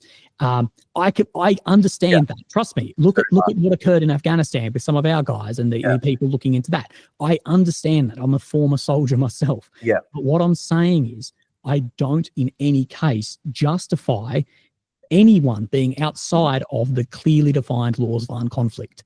And there are cases in which it is, and it saddens me that these people on both sides of the aisle will completely ignore and justify one and not the other. If someone is on their knees with their hands up surrendering, I do not care what country that person is from. I may say he should never have come into Ukraine. Okay? I will say that. But at the end of the day, I'll also say the laws of armed conflict and his rights still apply to him as a belligerent participating in this war. And that's my stance, is I try to be it's not that I don't think you and I disagree here. I just think you are more I'm fully emotionally active. Yeah, but I think you're more emotionally active in being able to maybe justify that because you're in touch with the Ukrainian soldier. Maybe this prick has come here and done X, Y, and Z. Yeah. And I'm not saying I can't sympathize with that, but what I'm saying is, if you turn off any of that bias, even if correct, that's where my perspective is. I do agree with you on the drone stuff. I guess the hard part is that it's obviously very difficult for a drone to take a surrendering soldier. We don't know if that's actually, like, is that possible? No, it is. I had a it has happened before. I had a military lawyer on this. You could go, so because it has happened previously, it has been proven that it can occur, and as well as Ukraine launching the campaign, I believe, called I Want to Live, and having that campaign whilst showing it can happen, and then a ex-soldier then surrendering and then being targeted does then sit outside. I get you on that, of this. It is different to people will try and draw the equivalence between a 155 artillery shell hitting someone on their knees compared to a controlled drone. And no, there isn't an equivalence between an uncontrolled and controlled item. I think you and I agree. It's just the difference is I'm saying I'm drilling in on a specific and saying that maybe because you're more of a maybe you may probably are more skilled, maybe as an anthropologist than I, and my background is as a soldier.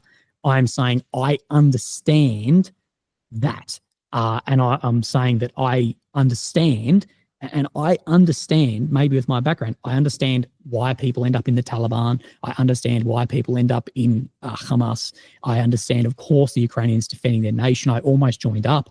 And I actually also understand, if you put yourself in the shoes of one of these poor guys in the middle of Russia somewhere signing up as well, given everything from the money to the propaganda to the nationalism due to whatever, maybe I'm able to put myself in the shoes of a soldier more, and I have a sympathy there for the horrible nature of this war.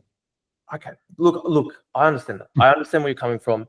I understand that. I understand where you're coming from. Obviously, we disagree on a lot still. I think on the fundamentals, we probably do agree on more than we disagree when it comes to the fundamentals. I do think that I was wrong to say you were pro-Russia. Like, obviously that was something that I said in the heat of the moment. I was very upset in the aftermath of the Sumy massacre, because look, it reminded me so much of what I saw in Dobropilia, which was only like 5-6 weeks away. And you know, I'm a civilian. I'm not a soldier. I'm not a military guy. I've never been in the military. That was the first time I've ever seen, you know, the effects of a missile on a civilian center, and it made a really deep impression on me. Was there, if you don't mind me asking, was there bodies there when you? No. When I went, there were no bodies, but there was. That will give you another perspective when you see the damage. When you see the damage to, at the end of the day, a meat sack that one of these does, it is fucking horrifying. Oh, I know. You know, it is absolutely horrifying what something traveling at fucking well over the speed of sound, bit of steel out of what it does, and you know, the war is horrible. That exactly. No, that's what I came to understand, right? Because I actually said this to Callum when I was over there. Like, you know, you watch the movies. There's an explosion in the movies. Somebody gets vaporized instantly, right? It's not like that at all in real life. In real life, there's an explosion, and like there are shards and hunks of metal flying out above the speed of sound, and they tear off your limbs, and they tear off people's bodies apart. It doesn't matter. They don't care if you're a child, a woman, a man, a soldier, or whatever. Yeah. Burning hot fucking steel doesn't care. And I do wish that more leaders would go to these areas and see what is occurring, for both what these missiles are doing that are landing, but also when we fire missiles in, because eventually, you know, we're going to be at conflict, and probably very close to kinetic conflict. If we choose to take up kinetic warfare, what our weapon systems are capable of also. Even when it comes to the Israel-Palestine conflict, like I mean, people would say that I've got a pro-Israel position. I wouldn't necessarily define it in that exact way, but you've got an Israeli flag in your name. What do you say? You've got an Israeli flag in your name. No, I don't. I've got Ukraine, Taiwan, and Australia. Oh, okay. Sorry, it's my poor memory. No, all good. But look, like I've certainly, I get the way I would define my position, right, is like anti-Zionist. It's like I'm critical of what the Israeli government does, but I'm against the people who want to sort of eliminate Israel as a state, because that would involve genocide and ethnic cleansing of millions of people. And so people would define me as a sort of Israeli advocate and stuff like that. I'm very much against Hamas. But look, even seeing what I saw in Dobropilia and stuff like that, and even in Kherson a bit as well, that also gave me a further perspective as well when it comes to Gaza. I do definitely think that, way too many civilians were targeted, as collateral. I don't think that Israel does it on purpose just to terrorize people. I think it's just a lack of, they've just relaxed engagement standards to a point where, unfortunately, too many innocents have been killed, and that happens alongside Hamas systematically using civilians as human shields and stuff like that. But the consequences have been devastating and horrific. And seeing what I saw in Dobropilia and stuff like that, it certainly lends another perspective to that as well. Oh, and as it should. Israel. People would put me on the side of pro-Israel, but I believe their response has been way too far into precision strikes and artillery than it should have been more on the infantry. And that's why someone like myself, as far as a militaryman, and other people were very much in line, actually, I found out. What I believe the casualties to the IDF were going to be 3 to 5 times higher than they were. That too. I thought because we believe, well, there's a military operation, these guys are going to have to head into a fucking tunnel, but because we didn't expect that there would be a complete flattening of said area. And I think a lot of people were pro-Israel for a fortnight and then swung hard the other way. And that's something we need to take into account as far as, wars are won and lost through optics as well. You're very right about that. Because I remember when it first started, I thought like a ground invasion might be absolutely disastrous for Israeli forces. But yeah, they took a very different approach to, say, like America in Mosul. It was a very different approach, and it's bad. It's really bad. But it's a very hard thing because, like, I still think that Hamas needs to be removed from Gaza. I can't see how there could ever be peace with Hamas ruling Gaza. Mm-hmm. Same time though, like, some of the tactics used by the Israeli state have been quite, horrific. So it's a very difficult thing. Yeah, and I just think we need to apply a standard there also and say, hang on, if you are having an NCV rate of 300, that probably needs to be looked into. Like, you are willing to have 300 civcas to kill X. Hang on, what the fuck? Like, if Australia or America or Russia or Ukraine did that, I think most people would be going, what the fuck? But for some people ignore it and justify it. I still wouldn't put Russia in the same category as like America, Ukraine, or Australia here, because like I think rather than just tolerating civilian casualties in the course of targeting military targets, I think Russia does have a policy where like they do genuinely go into civilian areas, and their goal is to try empty out the civilian areas by using tactics like terror bombing. There has been significantly fewer civcas in this war than a lot of analysts would have predicted for a war of this size also. That said, though, we don't necessarily know the entire death toll in places like Mariupol. Absolutely. Because we won't know for a long time. We may never know. A lot of the time where the worst civilian casualties and massacres took place are still behind Russian lines. Mm-hmm. Absolutely. And that is one of the most difficult things. Like, for example, I often see like people on the more hardcore Palestine side, like you have someone like Mehdi Hassan, for example, who's been in the past pretty good on Ukraine, but he knows, for example, that Ukraine doesn't have an accurate civilian casualty count for the people who are still behind, for the people who were killed behind Russian lines, for example, places like Mariupol.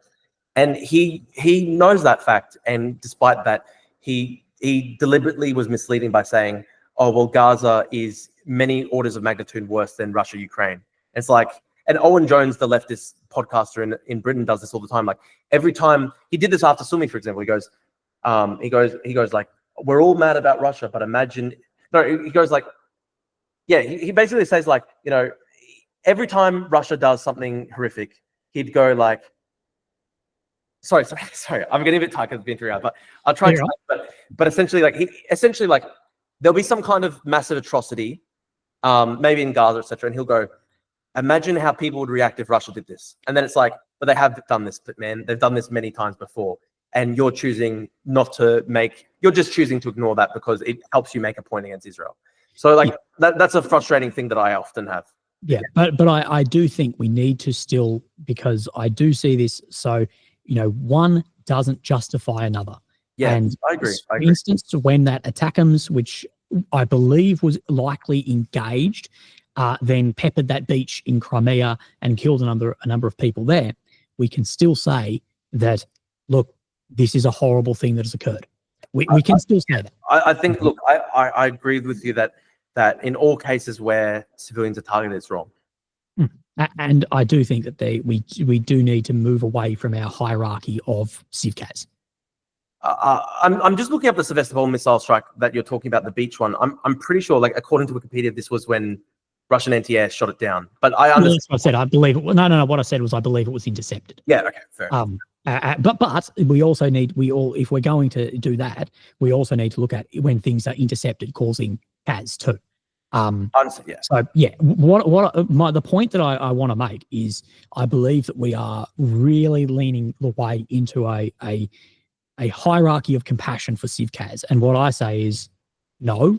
I believe that civilians are civilians and they need to be protected as such, and if that means therefore on areas that they need to be moved out of, or that you cannot have a military action here or a parade because you know that they're going to fucking target this. Yeah.